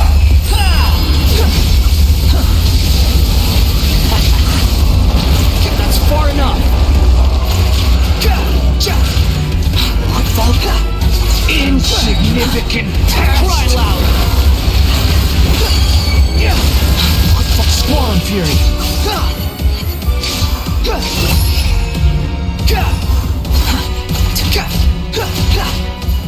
My endless cycle begins!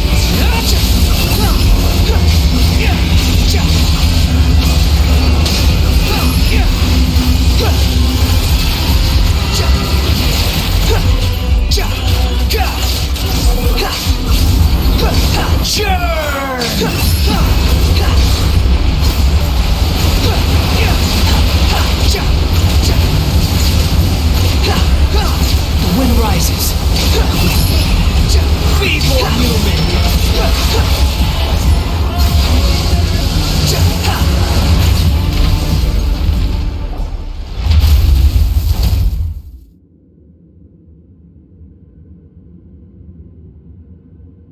Imbecile! Get out of my sight. It disappeared. Did we win?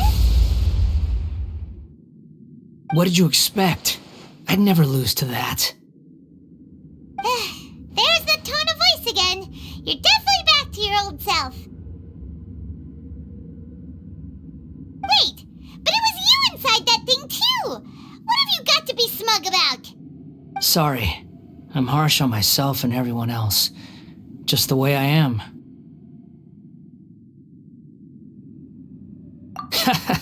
You sound like you're concerned about me.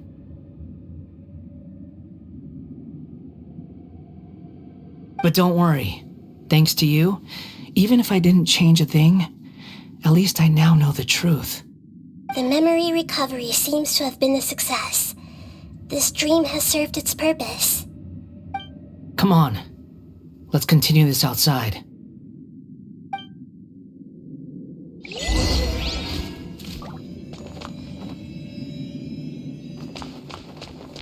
Shine down!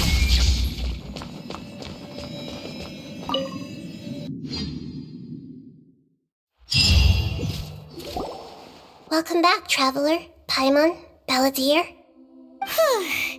It feels like we just went on a really long journey. Paimon's exhausted. You don't like being addressed by that name? It's fine. But I was just thinking, I should probably change it. After learning about everything the doctor did, there's no way I can carry on using a name connected to him. I'm not planning on returning to the Fatui, and they wouldn't take me back anyway. Recent events will have affected a lot of people, and they might not even remember who the sixth is. So, you're quitting the Fatui for good? It's like you said, Lesser Lord Kusanali. Everything may look futile, but it wasn't completely meaningless. At least I made a lot of people forget about me. But that doesn't mean your own past has disappeared. Of course. And your main goal, for which you gave up everything you had, you weren't able to achieve it. I hope you can see and understand that. Changing the world, changing the past, changing the fates of other people, these are not simple things to accomplish. What you are looking for is complete annihilation. But this is just a fantasy. Even if the Ballader is removed from existence, the world will not heed your will. Indeed. How ridiculous. Do you regret doing all that when you've gotten so little in return? Even if I'm completely worthless, there's nothing in the world worth regretting. Lesser Lord Kusanali, you purposely left that information in Irminsul, didn't you? Yes, And I took pains to make sure that you'd acquire that information naturally. Why would you go to such lengths? You trying to win me over too?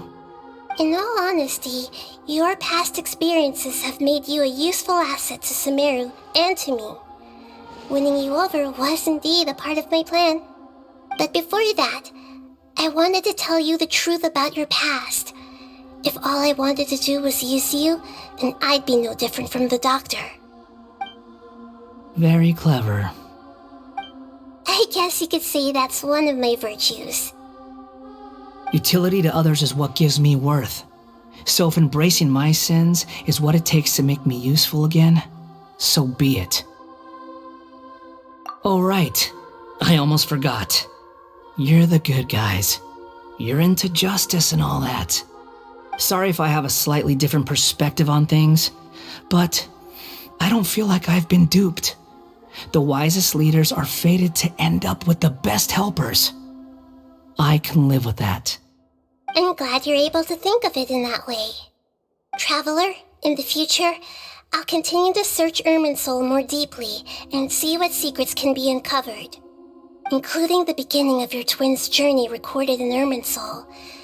What exactly happened before and after that point? I want to know as well. I will try. Traveler. After I dove into the information torrents in Irminsul, why did you go to Inazuma? So that's how you found out whose fate had changed. And how? Well, whatever your reasons, you did me a favor, and I'll do everything I can to pay it back. Borrowing and returning are the only real relationships between individuals. I'll balance the books one day. Don't you worry. That's not true. A relationship between two people is not simply a ledger that can be reset to zero. I think deep down you realize this. People who show up in your life don't just evaporate like water drops and leave nothing behind. There is no such thing as balancing the books. Some things in this world can never be brought back, and they can never be changed, which is why there is emotion in the human world. Everything that you feel is real and lasting, and whatever is missing in you will not be made whole. To be human is to live with imperfections. You can choose whether or not you want to be human. But humans can't live without a heart, can they? Anyway, I gave up trying to become a human a long time ago. You understand what pain is perfectly well, even without a heart. You're just bearing your feelings. The past is set in stone, but you can keep moving on. And the longer your future lasts, the shorter your past will become, until one day, it is but a tiny fraction of your life. Sounds like you've got a future planned out for me. Everything's ended up being pretty darn complicated. Paimon doesn't even know where to start, but the most important thing now is that you need to follow Nahida. Otherwise, all our efforts will have been for nothing.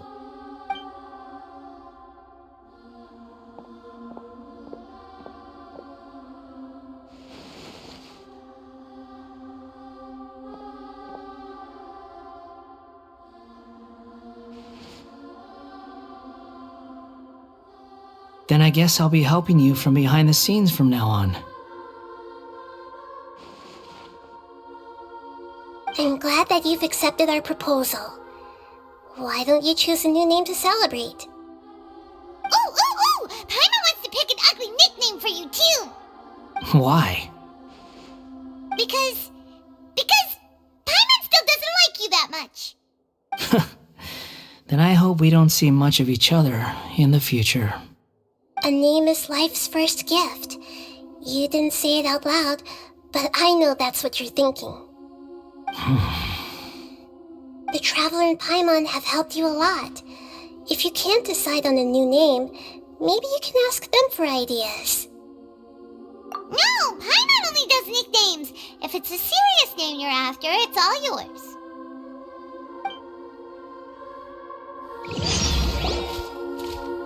Have you got anything?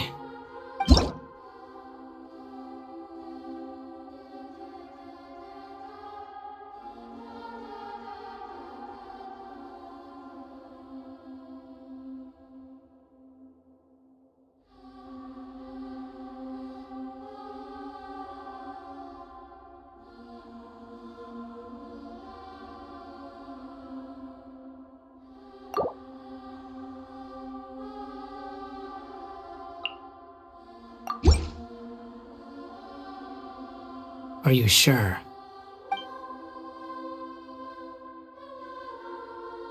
Oh, alright. If you say so. There. Now you have a name of your own. What about a nickname? Are you done yet? Still thinking. Stop rushing me! Take your time. I don't need to see you again until you've thought of one. Everyone who manipulated me and made me suffer will have to pay the price. You mean the Fatui? The doctor, at least. Now that your stance has changed, I believe your future path will change accordingly. But it won't be immediate. You still need some time to compose yourself. One more thing. There are still some descendants of the Raiden Gokuden living in Inazuma. Some of them know. Well, they ought to know about the connection between Raiden Gokuden and myself. I don't plan to leave Sumeru for the time being. If you see them in Inazuma, please tell them that I was the one responsible for the Raiden Gokuden's downfall.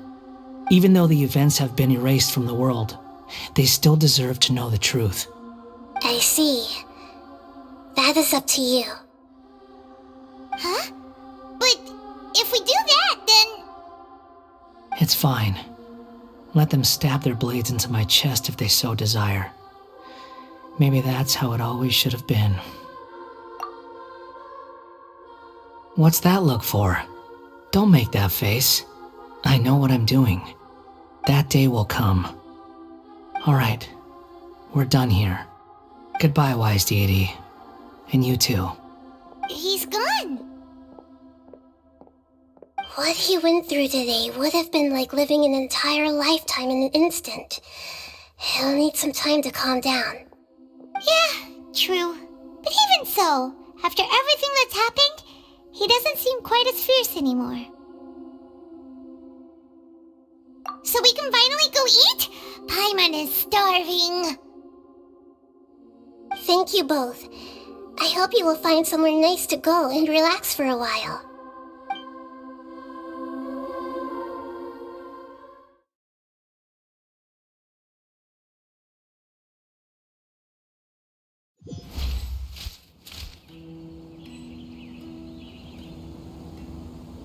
I've got it! I can end my novel with some words from Mikoshi Nagamasa. You mean because everyone else in the story is dead? Yeah, I heard that Mikoshi Nagamasa died at a ripe old age. He's the perfect fit to be the narrator of the epilogue.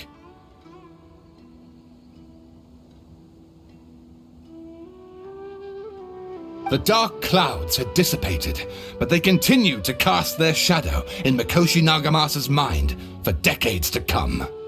Then, one night, as an old man, he had a dream.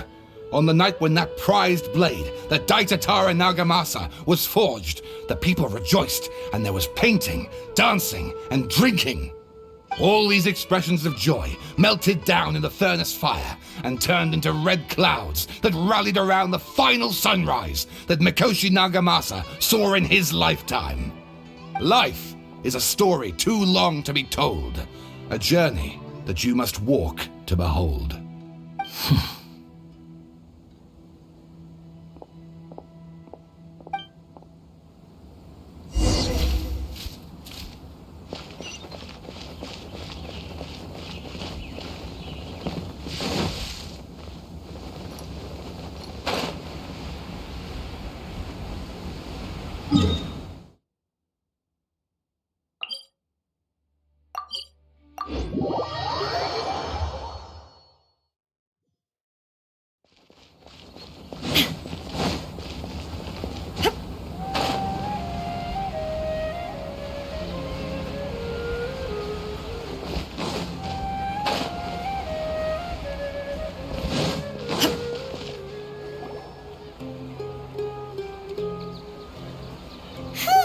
It's about time we had a break. As soon as you stop, all the tiredness and hunger comes rushing back. Wow, great! Huh? Look at the vase. Did someone break it while they were cleaning the room or something? But Paimon doesn't remember there being a cleaner.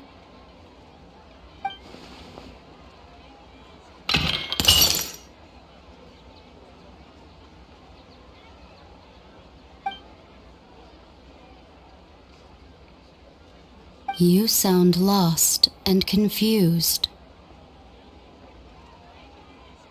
I know why you are troubled.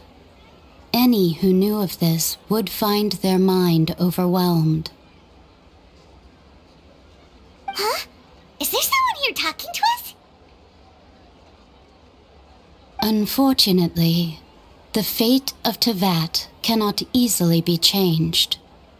Perhaps a god may have a slim chance, but for anyone else, who can say?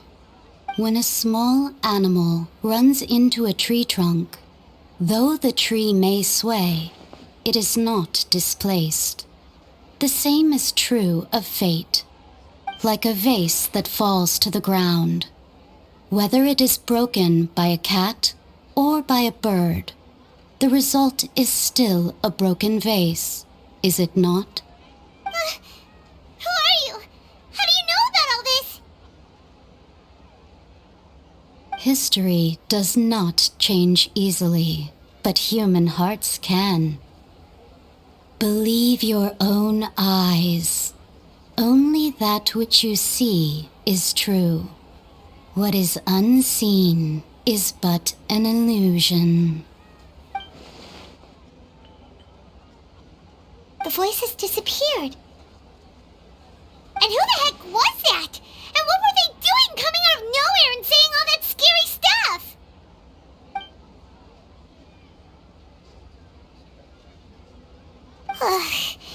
Anyway, that face is still lying there broken on the ground. Should Paimon go get someone to clean it up? It feels wrong just leaving it there. Just a moment. Paimon will be right back.